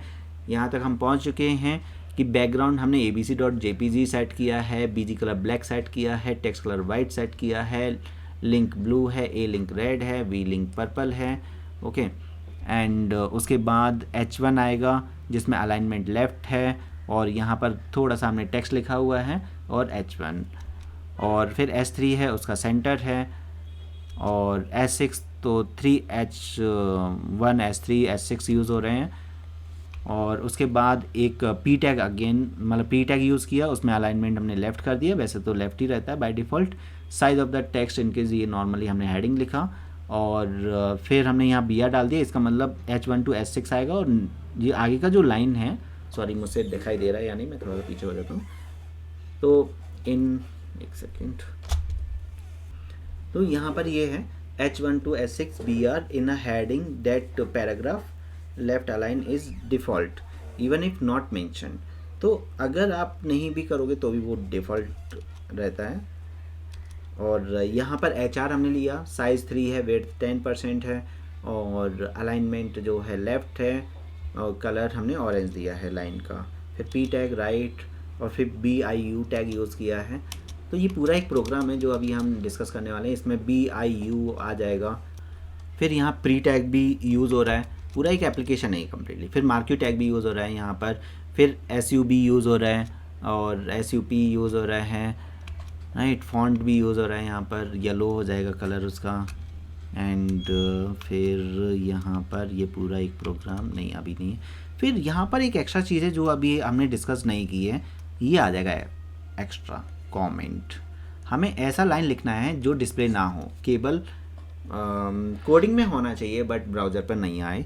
तो हम कमेंट्स इस टाइप से, इस सिंबल के थ्रू हम कमेंट्स बनाते हैं। कमेंट बनाने के लिए आपको क्या लिखना होता है, लेस देन ये sign, okay, exclamation sign, underscore underscore और लास्ट में जो भी आपको लाइन लिखने हैं फिर अंडरस्कोर अंडरस्कोर और ये या डैश डैश बोल सकते हैं। तो ये होता है ओके कमेंट लिखना। तो ये लाइन डिस्प्ले नहीं होगी। फिर हमने YP स्ट्रॉन्ग कंप्यूटर, वही जो भी मैंने एग्जांपल लिए थे वो सब यहाँ पर आ चुके हैं। तो अब हम करेंगे यहाँ पर लिस्ट इन HTML, लेकिन इससे पहले हम क्या करने वाले हैं, इस प्रोग्राम को करने वाले हैं एग्जीक्यूट। ये पूरा 20 टैग्स का मैंने एक एप्लीकेशन बनाया हुआ है ऑलरेडी, यहाँ पर इससे नोटपैड में भी ओपन कर लेते हैं, थोड़ा डिस्कस करते हुए चलेंगे कौन सी चीज़ कहाँ पर है, और इसे फिर ब्राउज़र में भी ओपन कर लेते हैं। तो स्लोली जस्ट एनालाइज करते हैं पूरा। द कंप्लीट HTML प्रोग्राम यहाँ पर आया। हाँ, तो यहाँ पर HTML प्रोग्राम है। ओके, तो ये आपका ऊपर HTML प्रोग्राम आ रहा है, सी। उसके बाद बैकग्राउंड हमने बैक टू लिया हुआ है, और बैक टू से है नहीं, तो by default BG colour black आ गया। ये BAC2 इमेज है नहीं, इसलिए यहाँ इमेज नहीं आया, ओनली कलर डिस्प्ले हो रहा है, ब्लैक कलर। ठीक है, तो अभी ये मैं करके दिखाता हूँ। यहाँ पर बैक टू वाली इमेज थी, देखो आ गया इमेज, तो स्पेलिंग वो गलत थी इसलिए इमेज नहीं आ रहा था। एंड उसके बाद है H1 लेफ़्ट, तो दिस इज़ कॉम्प्रिहेंसिव प्रोग्राम, तो ये लेफ़्ट में है, सी यहाँ पर ये लेफ़्ट में आ रहा है, देखते हैं ऊपर ही तो है क्या कर रहे हैं, देखो दिस इज़ कॉम्प्रिहेंसिव, ये H1 से आ रहा है।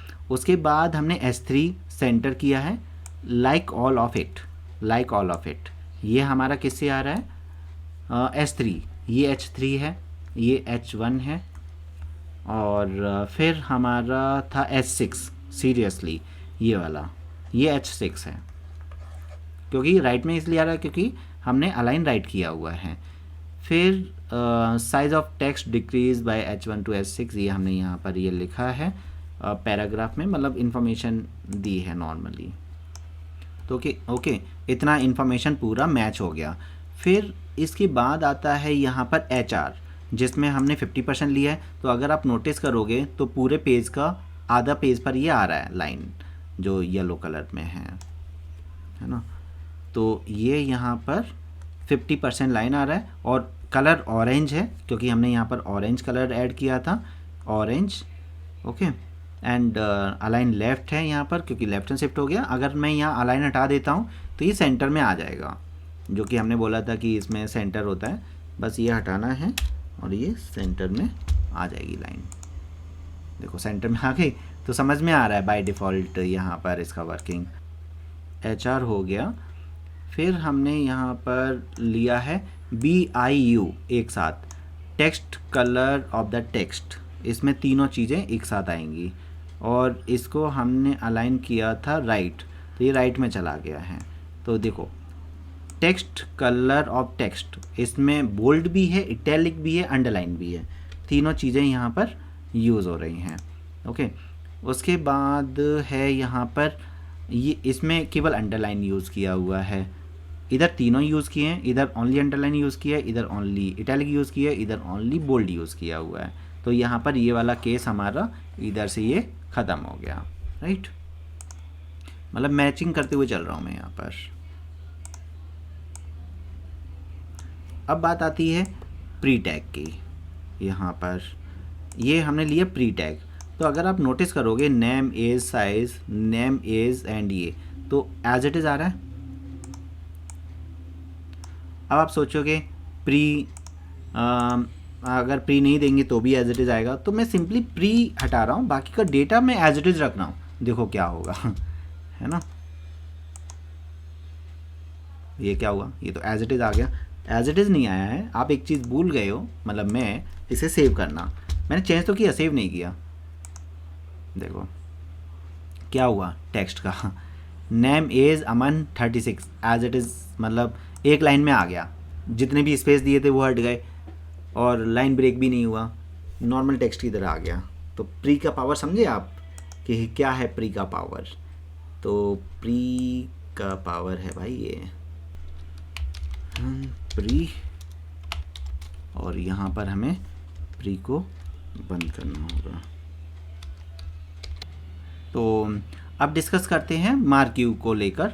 मार्क्यू टैग में क्या है कि यहाँ पर मार्क्यू के अंदर अगर हम नोटिस करें, डायरेक्शन राइट दिया हुआ है, बीजी कलर रेड दिया हुआ है, और तो डायरेक्शन ये राइट की तरफ देखो मूव कर रहा है, राइट की तरफ, और अगर हम डायरेक्शन राइट हटा देते हैं तब क्या होगा, बाय डिफ़ॉल्ट वो लेफ़्ट रहता है।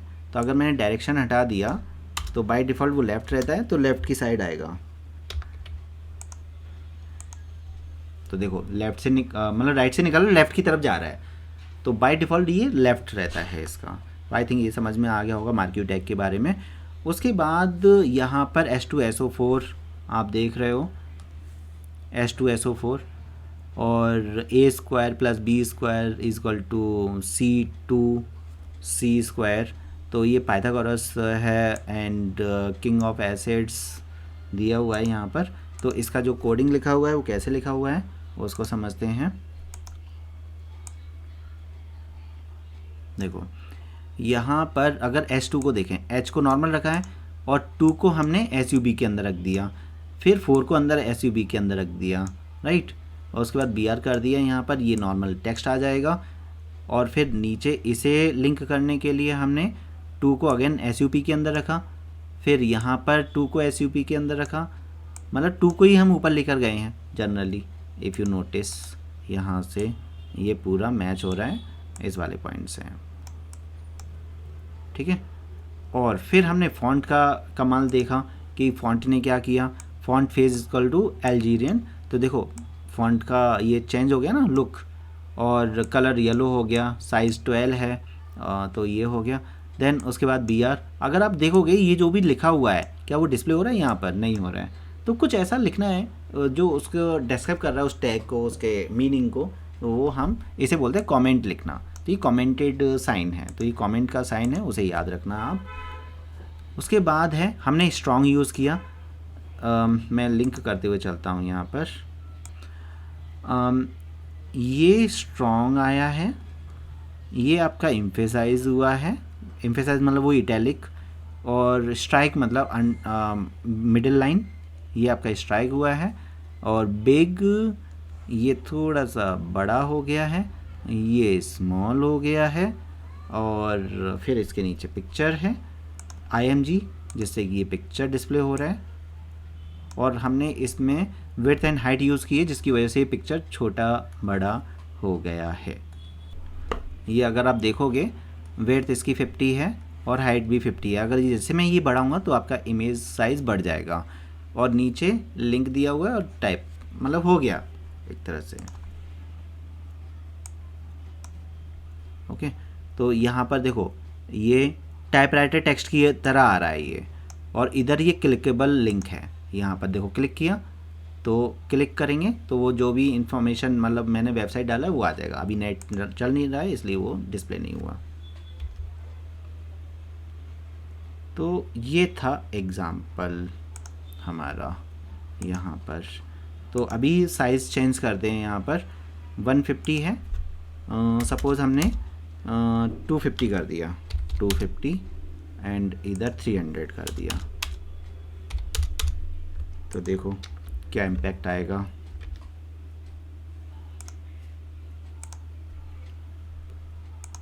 देखो चेंज हो गया साइज़, अभी छोटा इमोजी आ रहा था अभी बड़ा आ रहा है, राइट। और ये लिंक है, इसे क्लिक करोगे और देखो यहाँ ये विजिट हो चुका है इसलिए पर्पल हो गया है। तो आई थिंक ये चीज़ समझ में आ गई होगी। अब हम करेंगे लिस्ट एंड टेबल्स। हाँ, तो अब डिस्कस करेंगे लिस्ट इन HTML। ओके, तो लिस्ट इन HTML मीन्स अभी तक जो हमने डिस्कस किया है उसमें 20 टैग्स और बाकी का बेसिक स्ट्रक्चर और थ्योरी कंप्लीट हो गया है।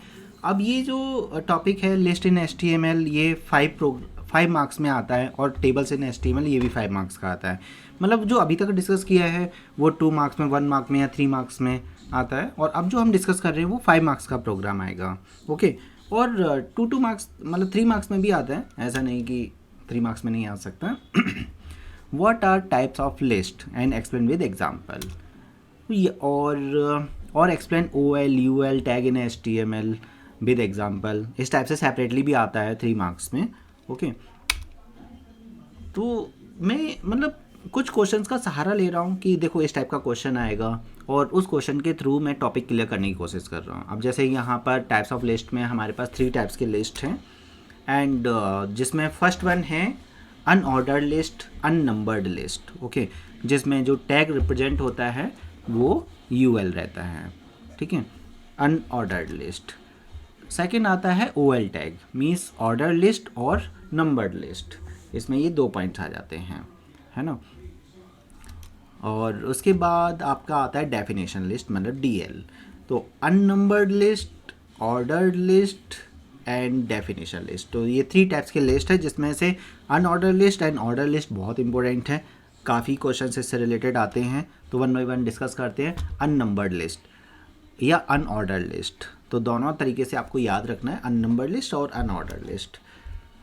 इसमें होता क्या है specifically, list of items that have no particular order और सीक्वेंस। इसमें कोई पर्टिकुलर ऑर्डर और सीक्वेंस नहीं मिलेगा कि ये नंबर 1 है, ये नंबर 2 है, ये नंबर 3 है, बुलेट्स के बेसिस पर उसका रिप्रेजेंटेशन मिलेगा आपको। It requires start tag and end tag, and यहाँ पर एक इंट्रोड्यूस होगा नया tag L I tag is use to indicate the actual list of element between UL और क्लोज यूएल टैग।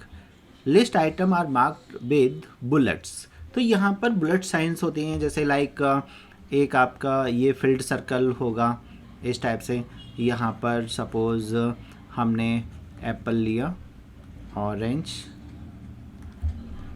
बनाना, इस टाइप से सपोज लिस्ट है, और एक सर्कल के बेसिस पर होगा, एक स्क्वायर के बेसिस पर होगा, फील्ड स्क्वायर वाला, ऐसे अलग अलग आपके बुलेट्स टाइप आएंगे, ओके।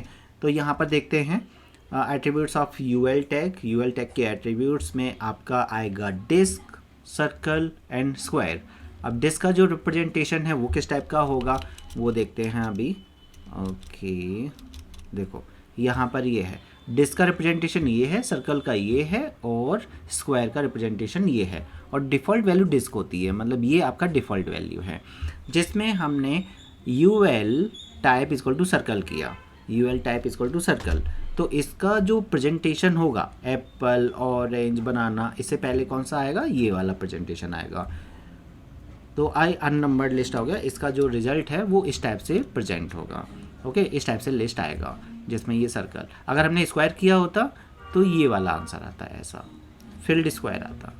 ये हम प्रैक्टिकली भी करके देखेंगे, अभी थियोरेटिकली समझना है, फिर हम इसे प्रैक्टिकल इम्प्लीमेंट कर। अगर कुछ भी नहीं दिया होता, टाइप इक्वल टू सर्कल नहीं दिया होता, तो डिस्क आता, ये वाला पॉइंट, मतलब ये वाला, है ना। ऑर्डर लिस्ट में क्या होता है, it is list of item that mark with numbers या ABCD, वो तो टाइप बाय डिफ़ॉल्ट नंबर्स होते हैं। ओ वेट, पीछे ये हाँ, तो it requires start OL tag and slash OL tag, and इसमें भी आपका LI टैग यूज़ होता है लिस्ट आइटम्स को मेंटेन करने के लिए। और यहाँ पर जो टाइप की वैल्यूज़ हैं वो है 1, जो कि डिफ़ॉल्ट होती है, स्मॉल ABCD कर सकते हैं, कैपिटल ABCD कर सकते हैं, स्मॉल I और कैपिटल I ये रोमन नंबर्स को रिप्रेजेंट करते हैं, कैपिटल I और स्मॉल I रोमन नंबर्स को, डिफ़ॉल्ट इसमें नंबर्स होता है। And it specify the starting number, इसमें एक आपका एट्रीब्यूट होता है स्टार्ट, जो कि मोस्ट इम्पोर्टेंट है, जो स्टार्ट एट्रीब्यूट है बहुत इंपॉर्टेंट है, ये यूएल में नहीं होता, OL में होगा स्टार्ट एट्रीब्यूट। तो स्टार्टिंग पोजीशन डिफाइन करता है, जैसे हमेशा तो 1 से स्टार्ट नहीं होगा या A से स्टार्ट नहीं होगा, सपोज D से स्टार्ट हो रहा है, 5 से स्टार्ट हो रहा है, 9 से स्टार्ट हो रहा है, तो स्टार्टिंग नंबर से हम उसका स्टार्टिंग पॉइंट चेंज कर देते हैं। जैसे अभी तो टाइप इक्वल टू 1 किया है तो 1 से स्टार्ट होगा, okay. Start attribute must have a number. अब जैसे आपने टाइप ABCD किया, जैसे थोड़ा सा समझाता हूँ मैं यहाँ पर, कि आपने टाइप लगाया कि आपको स्मॉल A चाहिए, राइट, OL में, और यहाँ पर आपने ABC और XYZ रखा, LI टैग लगा दिया, तो इसमें क्या होगा, A आ जाएगा ABC, B आ जाएगा XYZ, राइट, ऐसे लिस्ट बन जाएगा। बट मुझे DE चाहिए, क्या चाहिए, DE चाहिए, तो मैं यहाँ पर D नहीं लिखूँगा, अगर आपने D लिख दिया तो गलत हो जाएगा। D का पोजीशन क्या है, ABCD 1 2 3 4, तो we need to write 4 here. आप टाइप यहाँ तो A ही लिखेंगे, थोड़ा सा मैं इसे इरेज करके थोड़ा सा सही से लिखता हूँ। गलतियाँ करते हुए समझते हैं तो ज़्यादा बेटर समझ में आता है, कि जैसे टाइप इक्वल टू ए किया, ये तो यही रहेगा कि ABCD चाहिए। और स्टार्ट में बाय डिफ़ॉल्ट ह्यूमन नेचर है डी आप सोचोगे क्योंकि डी से स्टार्ट करना है, तो डी नहीं लिखना है, यहाँ पर लिखना है 4 डी की जगह पर, तो ऑटोमेटिकली यहाँ डी हो जाएगा और यहाँ ई हो जाएगा। इसलिए बोला जा रहा है कि always must have a number. And जैसे type A equal to start equal to 4, type equal to A और स्टार्ट इजक्वल टू 4। अब यहाँ पर DEF आएगा, है ना। ये तो आपका 1 2 3 हो जाएगा, 1 एप्पल 2 ऑरेंज 3 बनाना, एंड यहाँ पर D एप्पल, E ऑरेंज और F बनाना। ओके, तो ऑटोमेटिकली यहाँ पर एक एक्चुअली क्वेश्चन आता भी है, स्टार्ट इजक्वल टू डी करके देंगे और पूछेंगे कि क्या एरर है, तो हमें समझ में नहीं आएगा कि एरर है भी या नहीं, तो अगर आपको ये अच्छे से क्लियर नहीं है तो। इसलिए start attribute must have a number, ये आपको याद रखना है। फिर आता है नेस्टेड लिस्ट, लिस्ट के अंदर लिस्ट। तो ये एक एग्जांपल मैंने लिया है यहाँ पर। इस एग्जांपल के अकॉर्डिंग पहले हम आंसर निकालेंगे और फिर यहाँ पर एक आंसर भी डिस्प्ले होगा। तो पहले हम अपना आंसर निकाल लेते हैं। सबसे पहले हार्डवेयर आएगा और ये OL में है और कुछ टाइप स्पेसिफाई नहीं किया है, तो एक तरह से 1 डॉट हार्डवेयर हो जाएगा, है ना। फिर OL type A monitor keyboard and mouse, और ये ABCD से आ जाएगा उसके अंदर। A dot monitor, B dot keyboard, C dot mouse, right. मैं प्रॉपर नहीं लिख रहा हूँ, टाइम वेस्ट होगा। फिर माउस के अंदर UL आ रहा है, UL और टाइप डिस्क, मतलब एक तरह से ये वाला टाइप होगा, ऑप्टिकल, और यहाँ पर आ जाएगा वायर्ड माउस। और फिर हम यहाँ पर आपका ये वाला लिस्ट कंप्लीट होगा। फिर आपका जो OL है ये वाला कंप्लीट हो गया। फिर ये जो LI है वो इसको डिनोट कर रहा है हार्डवेयर को, तो हार्डवेयर के नीचे जाएगा, मतलब एक तरह से सॉफ्टवेयर जो है सेकंड पार्ट में आएगा। सॉफ्टवेयर इसमें 2 आएगा। उसके बाद अगेन सर्कल वाले आएंगे, ऑप्टिकल एंड वायर्ड, देन ये आएगी। तो देखते हैं आंसर सही आ रहा है या नहीं। तो देखिए एकदम परफेक्ट आंसर आ रहा है, राइट। तो इस टाइप से हमें आंसर निकालना है। नेस्टेड लिस्ट समझ में आ गया। उसके बाद आता है व्हाट इज डेफिनेशन लिस्ट, मतलब DL।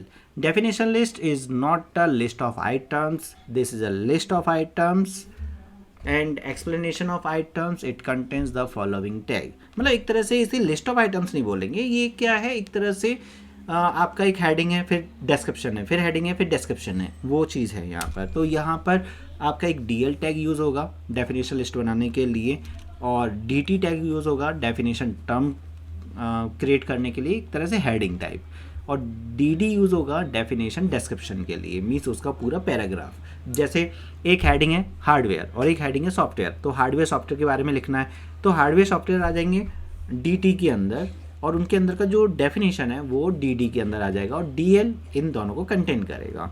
ओके, तो इस टाइप से web browser generally format a definition on a new line and indent it. Indented का मतलब होता है ऑटोमेटिकली वो स्पेसेस दे देगा, मतलब एक हेडिंग है, फिर नीचे उसका जो पैराग्राफ है थोड़ा सा बीच में स्पेस आएगा। देखो मैं दिखाता हूँ कैसे वो स्पेस देगा।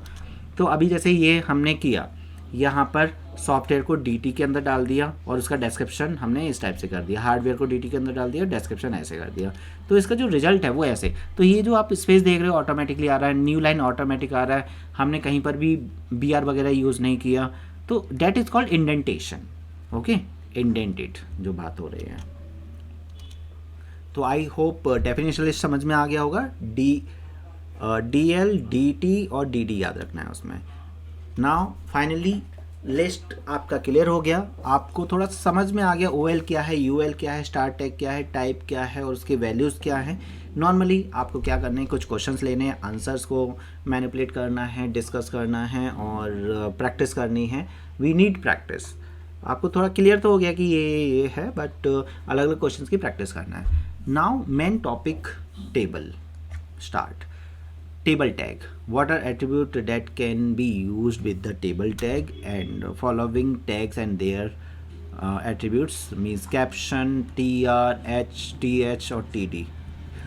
ये सभी टैग्स के बारे में, ये सभी टैग फॉलो होते हैं टेबल टैग के अंदर, क्योंकि टेबल के अंदर रोज एंड कॉलम्स होते हैं, तो हमें रोज भी चाहिए, कॉलम्स के लिए TD और TH भी चाहिए, और कैप्शन केवल टेबल के ऊपर कुछ लिखने के लिए रिक्वायर्ड रहता है। तो table tag in HTML it is use to describe the data in the form of rows and columns. तो on the basis of table tag हम डेटा को मैनेज करते हैं रोज एंड कॉलम्स, मतलब एक टेबल बना देते हैं। Table can be created using table tag और closing of table tag. Row is created using TR means table row, इसका फुल फॉर्म क्या हो गया, table row. Cells are created using TH मतलब टेबल हेडिंग या TD। तो TH and TD both are almost same, बस TD हमेशा first line को रिप्रेजेंट करेगा या फर्स्ट रो को रिप्रेजेंट करेगा या फिर फर्स्ट कॉलम को रिप्रेजेंट करेगा, जो कि बोल्ड में आएगा डेटा। बस TH के अकॉर्डिंग बस जो डेटा है वो बोल्ड में आ जाता है और TD में नॉर्मल डेटा रहता है। Okay, TH tag is use to give the heading और टाइटल टू द रो और कॉलम और बोथ, जो मैंने अभी बताया आपको वही है। TD tag is use to displaying actual data of the table and attributes of the table. एक आएगा आपका बॉर्डर। अच्छा, अगर आपने बॉर्डर नहीं दिया तो क्या होगा, टेबल में डेटा तो आएगा बट वो लाइंस नहीं आएंगी जो बॉर्डर की लाइंस हैं। तो वही यहाँ पर बताया, it is use to draw outlines around the table row and cells. अगर बॉर्डर नहीं दिया तो लाइंस नहीं ड्रॉ होगी, और बॉर्डर दे दिया तो लाइंस आ जाएंगी। By default table has no border, अगर आपने बॉर्डर दिया ही नहीं तो बॉर्डर आएगा नहीं, तो डेटा तो होगा बस लाइंस नहीं होंगी। जैसे suppose roll number, name 1 2 ABC XYZ है ना। अब बस ऐसे आएगा। ये जो लाइंस आप देख रहे हो जो अभी मैं बना रहा हूँ, ये लाइंस नहीं आएंगी, बॉर्डर दिया तभी ये लाइंस आएंगी। विड्थ एंड हाइट टेबल को बड़ा छोटा कर सकते हो, और अलाइनमेंट टेबल को लेफ्ट राइट सेंटर में शिफ्ट कर सकते हो with the help of align attribute. फिर align is use to set the alignment of the table, हाँ मतलब वही सेम चीज़ रिपीट होगी, डिफ़ॉल्ट टेबल है। BG colour set the background colour of the table. अब देखो BG कलर रिपीट हुआ, अभी तक BG कलर रिपीट नहीं हुआ था। BG कलर अभी आप बताओ, BG कलर हमने कहाँ यूज़ किया था, सही आंसर बॉडी टैग के अंदर हमने यूज़ किया था, एक टेबल टैग के अंदर यूज़ हो रहा है। ऐसा नहीं कि LI में लगा दिया या B टैग में लगा दिया या अलग टैग में लगा दिया, ऐसा नहीं करना है आपको।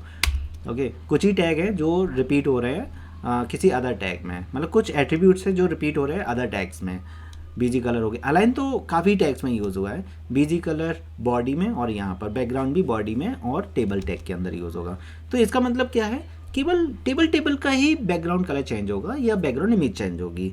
सेल स्पेसिंग यहाँ पर नया है, सेल्स के बीच में स्पेस आएगा। ये प्रैक्टिकली मैं करके बताने वाला हूँ, तो थोड़ा सा पेशेंस रखना है।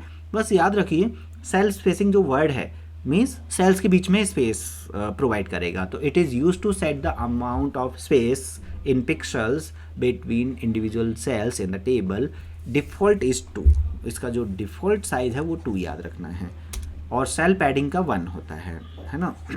It is use to set the amount of space in the pixel between border of cells and content of the cells. तो मैं इसको पॉइंट आउट करके प्रैक्टिकली उस टेबल के अंदर से बताऊंगा आपको। Border colour set the colour of to the border and table border is equal to BG colour से on cell spacing 50, cell padding 60, ऐसे हमने कर दिया। तो मतलब फर्स्ट लाइन हम ऐसे लिखेंगे तो टेबल का इम्पैक्ट आएगा। Common attributes of TR TS TD जो टेबल रो में भी, टेबल डेटा में भी और टेबल हेडिंग में भी कॉमनली यूज़ होते हैं। अलाइन कॉमनली यूज़ होगा लेफ्ट राइट सेंटर।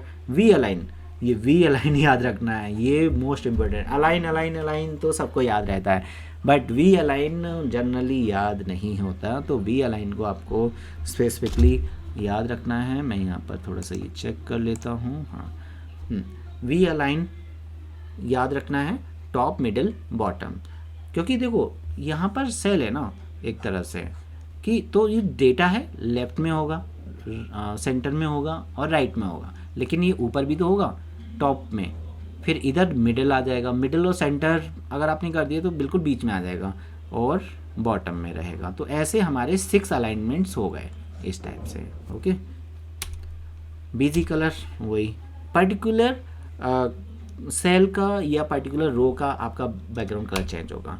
फिर TH एंड TD में मोस्ट इंपॉर्टेंट पार्ट रो स्पेन कॉल स्पेन, जो सबकी नींदें उड़ा देता है, टेंशन देता है। तो कुछ हाईलाइटिंग पॉइंट हैं जिन्हें आपको याद रखना है। रो स्पैन कॉल स्पैन की तो प्रैक्टिस करो सबसे ज़्यादा। ये नंबर ऑफ रोज को स्पेंड करता है और ये नंबर ऑफ कॉलम्स को स्पेंड करता है। तो number of columns that cell spans और number of rows that a cell spans. तो जितने मल्टीपल सेल्स रहते हैं रो वाइज या कॉलम वाइज उनको स्पेंड करता है, बट कैसे करता है कन्फ्यूजन रहता है, वो कन्फ्यूजन को मैं निकालने की कोशिश करूँगा आपको। अलाइनमेंट एट्रीब्यूट ऑन टी और TH एट्रीब्यूट ओवरराइड्स। इसका क्या मतलब है कि सपोज टेबल का हमने TR में कोई अलाइनमेंट सेट किया और TD में भी किया, अब दोनों कॉन्फ्लिक्ट होंगे क्योंकि TR के अंदर आपका जो रो है इसमें एक अलाइनमेंट हमने सेट कर दिया लेफ्ट और सेल्स के बीच में कर दिया राइट। ओके, कि तो रो का इसका माना जाएगा या TD का माना जाएगा, तो टेबल रो का माना जाएगा। तो रो वाइज आपका लेफ्ट आ जाएगा, भले ही आपने किसी सेल के अंदर ये सेट किया है, आपने TD सेट किया है। ओके, तो alignment on the TD and TH overrides attributes override. तो ये चीज़ हो जाती है यहाँ पर। बस ज़्यादा उतना ध्यान रखने की ज़रूरत नहीं है कि क्या ओवरराइड हो रहा है क्या नहीं हो रहा है, नॉर्मली बस एट्रीब्यूट याद रखिए। Okay, those alignment specified by the TR। तो TR के थ्रू आपके अलाइनमेंट स्पेसिफाई होते हैं, TD के और TH के थ्रू स्पेसिफाई होते हैं।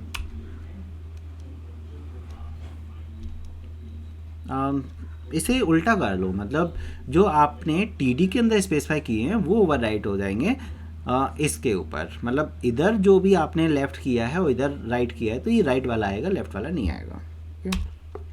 वैसे उतना ज़्यादा डीपली जाने की ज़रूरत नहीं है। ये है मेन चीज़ यहाँ पर। ये आपका है सपोज़ क्वेश्चन जो हमें बनाना है, ये आपका आ जाएगा कैप्शन से। ये आपका जो है पूरा कितनी कॉलम्स हैं, 1 कॉलम 2 कॉलम 3 कॉलम है ना, 1 2 3 कॉलम्स हैं, तो उसको स्पेन किया है। ओके, तो यहाँ पर हमने क्या यूज़ किया एक तरह से, तो यहाँ क्या होना चाहिए, कॉल स्पेन होना चाहिए या रो स्पेन होना चाहिए, यही एक कन्फ्यूजन है। तो यहाँ पर हमने सिंपली क्या किया है, कॉल स्पेन किया है। ओके, हाँ, तो यहाँ पर कॉल स्पेन किया हमने एंड एक हमने किया है ये। तो यहाँ पर अगर आप देखो जाए तो रो डिवाइड हो रहा है, तो यहाँ पर रो स्पेन किया है। मतलब जब 38,000 करेंगे तो रो स्पेन आएगा और वो कॉल स्पेन में चला जाएगा। अब टेबल का ये करने से पहले थोड़ा सा बेसिक करना है। वैसे तो मैं यहाँ पर भी थोड़ा सा बेसिक आपको आइडिया दूंगा। यहाँ पर रो स्पेन कॉल स्पेन को अभी भूल जाओ, मान के चलो ये पूरा आपका एक टेबल है। ओके, ऐसे ही पूरा टेबल है, ये एक सेल है, ये भी सेल है इस टाइप से। ओके, ये पूरा आपका ये हो गया। तो जो सेल्स के बीच में स्पेस है वो तो सेल स्पेसिंग से है, ये जो सेल स्पेसिंग से सेल्स के बीच में जो स्पेस आप देख रहे हो। लेकिन जो सेल बॉर्डर और कंटेंट के बीच में जो स्पेस देख रहे हो वो सेल पैडिंग से है। सेल पैडिंग से जो है वो content and border, content and border के बीच में अगर स्पेस है वो सेल पैडिंग से है, लेकिन सेल्स के बीच में जो स्पेस है वो सेल स्पेसिंग से है। पहला फंडा तो ये क्लियर कर लो, आई थिंक वो क्लियर हो गया होगा। अब पॉइंट ये है कि ये एक रो है, ये भी एक रो है, ये भी एक रो है, ये भी एक रो है, ये भी एक रो है। तो हमने क्या किया, और उससे पहले हमें कैप्शन देना पड़ेगा और उससे भी पहले हमने टेबल टैग लगाना पड़ेगा। तो सबसे पहले तो हमने टेबल टैग लगाया है, हमने बॉर्डर इक्वल टू 2 डाला, सेल स्पेसिंग सेट किया, सेल पैडिंग सेट किया और बीजी कलर सियान कर दिया। तो ये जो आप कलर देख रहे हो वो ये सियान कलर है इन शॉर्ट। फिर हमने कैप्शन ऐड कर दिया, कैप्शन अलाइन सेंटर, इसलिए ये जो कैप्शन है वो सेंटर में आ रहा है, और वाईपी कंप्यूटर क्लासेस और कैप्शन को बंद कर दिया। फिर हमने TR स्टार्ट किया और TH कॉल स्पेन 3 कर दिया। तो ये जो कॉलम हैं वो स्पेन हो गए एक तरह से। ये जो लाइंस आप देख रहे हो वो लाइन नहीं आ रही है just because of call Spain 3। तो इन शॉर्ट अगर आपको ये लाइन रिमूव करना है, ये लाइन रिमूव हो रही है तो कॉल स्पेन लगेगा, ये लाइन रिमूव हो रही है तो रो स्पेन लगेगा, है ना। तो अगर आप ये वाली लाइन रिमूव कर रहे हो तो रो स्पेन लगेगा, और ये लाइन रिमूव कर रहे हो तो कॉल स्पेन लगेगा। एंड थोड़ा सा फीलिंग के साथ भी समझेंगे। फीलिंग यहाँ पर क्या है कि देखा जाए तो 1 कॉलम 2 कॉलम 3 कॉलम, ये कॉलम मर्ज हुए तो कॉल स्पेन लगेगा ना। यहाँ पर ये एक रो है, ये भी एक रो है, तो रो मर्ज हो रहा है इसलिए रो स्पेल लगेगा। अब बात आप बोलोगे कि इसमें क्या बड़ी बात है, ये तो पूरा समझ में आ गया, तो गलतियाँ क्या होंगी? गलती ये होगी कि यहाँ जो फील आ रहा है ना, रो का फील आ रहा है, तो ये पूरी एक रो बन गई स्पैन होके इसलिए रो स्पैन आ जाता है। यहाँ एक पूरा कॉलम की फीलिंग आ रही है, तो वैसे फीलिंग वाइज जाओगे तो यहाँ ऐसे फंस जाओगे, फीलिंग के साथ आप ऐसे फंस जाओगे इसलिए। और हुआ भी है कई बच्चों के साथ, ऑलरेडी समझने में आने के बाद भी वो उल्टा कर देते हैं। तो इस चीज़ को ध्यान में रखना है, कॉल स्पैन कहाँ लगाना है और रो स्पैन कहाँ लगाना है। फिर अलाइन सेंटर, क्योंकि ये जो डेटा है वो सेंटर में आ रहा है इसलिए हमने H1, और थोड़ा सा बोल्ड भी है इसलिए हमने H1 लगाया। एंड ABC कॉलेज और H को यहाँ पर H1 स्टार्ट किया है तो यहाँ H1 एंड होगा। तो देखो यहाँ पर हमें छोटी सी गलती पता चल गई, यहाँ पर /H1 आएगा, फिर यहाँ बंद हो रहा है, TR बंद हो गया। ये एक रो की पूरी कहानी कंप्लीट हो गई, ये एक रो की पूरी कहानी कंप्लीट हो गई। अब बात आएगी दूसरी रो की। दूसरा रो स्टार्ट हुआ, TD कोर्स, ये आ गया TD course, and TD number of seats आ गया, TD फीस पर एनम आ गया, और TR बंद हो गया। तो ये एक पूरी कहानी कंप्लीट हो गई। फिर TR स्टार्ट हुआ, BC computer science, BSc computer science, and 50 and 40, ये भी एक सिंपल रो है। तो यहाँ तक तो सिंपल रो है। ये जब रो आएगी तो यहाँ ये गड़बड़ हो जाएगी। तो यहाँ पर समझेंगे कि यहाँ क्या हो रहा है, BCS आ चुका है और 100 भी आ गया, और इधर हमने 38,000 भी ले लिया। तो 38,000 के लिए रो स्पैन हमने कर दिया 2, कि यहाँ पर 2 रो स्पैन हो जाएंगी। फिर अब ये इसका नीचे वाला पार्ट इसके साथ चला गया, ऊपर के साथ चला गया। तो अब डेटा कितना बचा, केवल ये, तो केवल ये 2 डेटा के लिए दोबारा एक और TR लगा दिया और काम हो गया। तो इस टाइप से आपका ये टेबल स्ट्रक्चर बन गया है। मैं क्या करूँगा कि देखो ये तो 1 शॉट वीडियो है, इसमें हम ज़्यादा एग्जांपल यूज़ नहीं कर सकते। यहाँ पर मेरा टारगेट ये था कि थोड़ा सा बस गो थ्रू करवाना ये सभी पॉइंट से रिलेटेड, कि यहाँ पर ये चीज़ याद रखना है, इतने टैग्स हैं, थ्योरी, यहाँ पर बहुत कुछ कवर हो गया, हमारा लिस्ट भी कवर हो गया, टेबल भी कवर हो गया, बाकी के जितने भी टैग्स है वो कवर हो गए, थ्योरी कवर हो गया इस 1 शॉट में। अब बस एक ही पॉइंट बचा है, आउटपुट हैंडलिंग क्वेश्चंस, वो और करेंगे। देन फिर आपको जब प्रैक्टिस लगेगा इन सभी चीज़ों का, आप मुझे कमेंट करके बताओ कि आपको क्या पार्ट नहीं समझ में आया, किस पार्ट की प्रैक्टिस करनी है, देन उस पर डिपेंडेंट हम वीडियो बनाएंगे और इसे समझेंगे। और मेरा एडवाइस यही है कि HTML को अच्छे से करके जाना है, क्योंकि ये जल्दी याद हो जाता है और एरर होने के कम चांसेस हैं। और अगर आपका लक अच्छा हुआ तो ये 9 मार्क्स से ज़्यादा भी आ सकता है, जैसे लास्ट ईयर हुआ था। अब ये आउटपुट हैंडलिंग क्वेश्चन है, ये TPS के मैंने पिक्चर्स सेट किए हैं यहाँ पर। तो आप ये क्वेश्चन कैसे आएगा, extract the output of the following HTML code with font specifications bracket. तो यहाँ बोला भी गया है फॉन्ट स्पेसिफिकेशंस भी देनी है ब्रैकेट्स में। यहाँ पर HTML body, H1 list of books, और फिर UL टाइप सर्कल। तो यहाँ पूरा कोडिंग दिया हुआ है। अभी तक हमें टेंशन था, कोडिंग हमें बनाना है, अब कोडिंग आपके सामने है, बस आंसर लिखना है। तो आंसर आप कैसे लिखोगे, यहाँ पर ये देखिए, लिस्ट ऑफ बुक्स आपने लिखा और बता दिया कि यहाँ पर जो टेक्स्ट साइज़ है वो H1 है और डिफ़ॉल्ट फॉन्ट इज़ यूज्ड, क्योंकि यहाँ पर कुछ अलग यूज़ नहीं किया कि जैसे अगर ये ऐसे यूज़ करते font face is equal to Arial, तो हम बोलते कि यहाँ पर फॉन्ट एरियल यूज़ हुआ है, साइज़ ये यूज़ हुआ है, कलर ये यूज़ हुआ है। तो ऐसा कुछ यूज़ नहीं हुआ, तो हम सीधा क्या बोलते हैं, default font is used. And then उसके बाद है how to solve it by computer, HTML is easy step, C++ programming, इसमें सर्कल है इसलिए ये वाले जो पॉइंट हमने सर्कल से बना दिए हैं, right. Text size is default, क्योंकि यहाँ कुछ ज़्यादा यहाँ पर टेक्स्ट साइज स्पेसिफाई नहीं किया तो डिफ़ॉल्ट ही यूज़ हो रहा है। मतलब अगर कुछ यूज़ नहीं किया है तो डिफ़ॉल्ट हम यूज़ लेंगे उसका। Regular font size is used, okay. And यहाँ पर आपका टाइप A है तो ABCD में आ जाएगा, राइट। तो text size is default, regular font is used. तो ऐसे आपको आंसर करना है। जब आउटपुट हैंडलिंग का क्वेश्चन आएगा ना, ऐसे आंसर करना है उसका। जब हम ब्राउज़र में डिस्प्ले करते हैं कोडिंग का आंसर, तो वो ब्राउज़र वाला टेक्स्ट लिखना है कि ब्राउज़र में ऐसे ऐसे आंसर आएगा, और उसको डिस्क्राइब करना है, क्योंकि हम एज इट इज़ तो ब्राउज़र जैसा हम बना नहीं पाएंगे। सपोज़ कलर रेड है तो रेड पेन थोड़ी ना ले जाओगे उसको रेड लिखने के लिए, या ग्रीन। तो हमें बताना पड़ेगा कि ये हेडिंग है, this heading is in red, या इसका साइज़ 12 है या 13 है।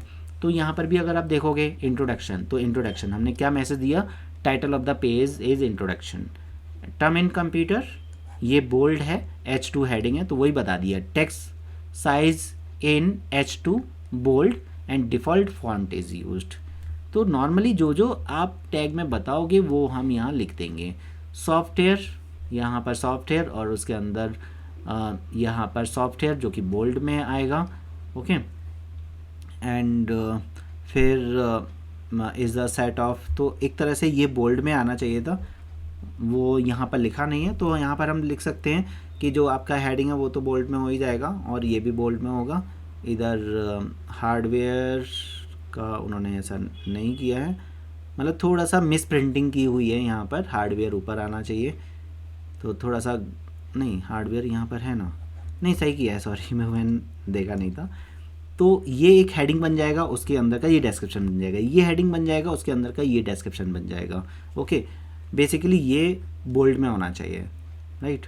इधर आपका ये वाला जो पॉइंट है ये बोल्ड में होना चाहिए, जो कि यहाँ बोल्ड नहीं किया। और यहाँ पर हम ये लिखेंगे भी, here hardware text is in bold, और यहाँ software text is in bold, वो हम यहाँ लिखेंगे, ओके। और regular font size is used.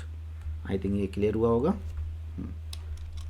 तो क्वेश्चन 2 हो गया। Now question 3। क्वेश्चन 3 में अगेन इंट्रोडक्शन टाइटल है, ये बोल्ड में है, H1 हेडिंग है, ये आपका यहाँ पर देखो ये इंट्रोडक्शन हो गया, ये आपका text size in H1 in bold, और डिफ़ॉल्ट फॉन्ट इज़ यूज्ड क्योंकि यहाँ फॉन्ट का नाम चेंज नहीं किया है। फिर यहाँ पर text size is default regular and default font size is used, मतलब default font is used only. And यहाँ पर H5 यूज़ किया है, देखो H5 यूज़ किया है, मतलब जो जो यूज़ किए हैं वो देना है। और देखो HR है, ये जो लाइन्स हैं ऐसे दिखाने के लिए नहीं कर रहे हम, तो ये 2 लाइन जो आई हैं वो with the help of HR आया है, तो वो रिप्रेजेंट करना पड़ेगा। साथ में आप लिख भी सकते हो कमेंट्स में कि this line draw by the HR tag, ऐसे आपको मतलब थोड़ा सा स्पेसिफाई करना है। नाउ क्वेश्चन नंबर 4, तो वही सेम चीज़ रिपीट होगी। अब आप इसे देखो, आपको खुद से समझ में आ जाएगा। Same title of the page, text size in H3, कैसे पता चला, क्योंकि यहाँ H3 यूज़ हो रहा है। डिफ़ॉल्ट फॉन्ट इज़ यूज्ड, क्योंकि यहाँ पर कोई फॉन्ट चेंज नहीं किया गया है, अगर चेंज कर देते हो फिर वो वाला फॉन्ट लिख देते। मतलब जो भी यहाँ पर है टैग के इन्फॉर्मेशन में वो यहाँ पर बस मेंशन करना है। तो बहुत सिंपल है, आउटपुट निकालना बहुत सिंपल है, ओके। वैसे तो ये है कि जैसे हम मैथ्स के प्रोग्राम को भी रीचेक करते हैं तो रिवर्स चेक करते हैं, नॉर्मली नीचे से ऊपर जाते हैं, ऊपर से नीचे हम लिखते हुए चलते हैं, तो दोनों टाइप रहे। यहाँ से अभी तक हम जो सीख रहे थे, हमारे पास आंसर था और उसका हम कोडिंग बना रहे थे, ओके। और अब हमारे पास कोडिंग है, उसका हम आंसर बना रहे हैं, ये इस टाइप से। तो यहाँ पर भी अगर आप देखोगे list of books align centre है और H1 है, तो यहाँ पर लिखा text size in H1 regular, default font is used and alignment in centre, यहाँ पर आपको लिखना पड़ेगा, है ना, centre align is used, centre. ऐसा नहीं बिल्कुल इसी पर भरोसा करना है, अपनी तरफ से भी ऐड ऑन कर सकते हैं। मेंट इज़ यूज्ड एंड यहाँ text size regular, default font is used and, और ये तो लेफ़्ट होता ही है बाय डिफ़ॉल्ट, तो लेफ़्ट में आ ही रहे हैं, ओके। और OL का बाय डिफ़ॉल्ट नंबर होता है, इसलिए हमने यहाँ पर नंबर यूज़ किया है। और यहाँ पर है कंप्यूटर सेंटर। अब देखो यहाँ P अलाइन सेंटर की है, इसलिए वो बिल्कुल बिगिनिंग से ना आकर बिल्कुल बीच में ऐसे आया है, क्योंकि हम इतना पेज एज्यूम करके चल रहे हैं, तो ये एक तरह से सेंटर। और यहाँ पर हम लिख भी देंगे, वैसे इन्होंने यहाँ लिखा नहीं है कि अलाइनमेंट इज सेंटर, तो यहाँ पर हमें ऐड ऑन करना पड़ेगा अलाइनमेंट सेंटर, और सेंटर में दिखाना भी पड़ेगा। ऐसा नहीं लेफ्ट में लिखकर आप बोल रहे हो कि इट इज़ सेंटर, तो जितना पॉसिबल हो सकता है दिखाने का उतना दिखाना है, और बाकी का फिर कमेंट में लिखना है। यहाँ पर कुछ कलर नेम है, आप नॉर्मली लिखते हो ब्लैक, वाइट, रेड, ग्रीन, आप हेक्साडेसिमल नंबर भी दे सकते हो। अगर मैं पूरा 0 कर देता हूँ, ये RGB के फॉर्म में है, RGB के फॉर्म में है एक्चुअली। अगर मैं पूरा 0 कर देता हूँ, RB 0, GB 0 एंड BE 0, तो ब्लैक बनेगा। और हाईएस्ट वैल्यू रखता हूँ तो वाइट बन जाएगा। लेकिन ओनली रेड की वैल्यू रखता हूँ, बाकी के सब जीरो करता हूँ तो रेड बनेगा। ओनली ग्रीन की वैल्यू रखता हूँ, एफ का मतलब है हाईएस्ट वैल्यू, बाकी का सब जीरो रखता हूँ तो ग्रीन बनेगा। ब्लू को अगर मैं रखता हूँ हाईएस्ट वैल्यू, बाकी के सबको जीरो करता हूँ तो ब्लू बनेगा। एंड बाकी का आप और भी कलर बना सकते हो इस टाइप से। तो यहाँ पर ये दोनों को हाईएस्ट रखा तो ये कॉम्बिनेशन बन जाएगा ग्रीन एंड ब्लू, और जो भी बनेगा कलर वो बन जाएगा। अब वो तो हमें पता नहीं है, जनरली केवल इतने कलर्स को हम याद रखते हैं, बाकी के कलर्स तो की जगह पर तो हम सीधा सीधा नाम यूज़ करते हैं। कभी यूज़ होगा तो यूज़ हो जाएगा, अदरवाइज़ इसका कोई यूज़ नहीं होने वाला है। तो ये हमारा एक तरह से वन शॉट वीडियो कंप्लीट हो गया HTML का, जिसका टारगेट केवल एक ही है, आपका टॉपिक भी क्लियर करना, क्वेश्चंस भी क्लियर करना, और टैग्स और एट्रीब्यूट वो सब कुछ क्लियर करना। बस इसमें एक ही अभी कमी है, प्रैक्टिस, वो आपको करनी है। तो आई थिंक ये वीडियो अराउंड मुझे पता नहीं है बट 3 आवर्स या 2.5 आवर तक जाएगा। तो इतना आप इन्वेस्ट करो, आपके 10 to 15 मार्क्स पक्का। ओके, चलिए मिलते हैं DS वाले चैप्टर में। DS का भी मैं वीडियो जल्दी ही अपलोड करने वाला हूँ। तो सेकंड चैप्टर, ठीक है। और कोई भी प्रॉब्लम है तो कमेंट करके मुझे बताइए।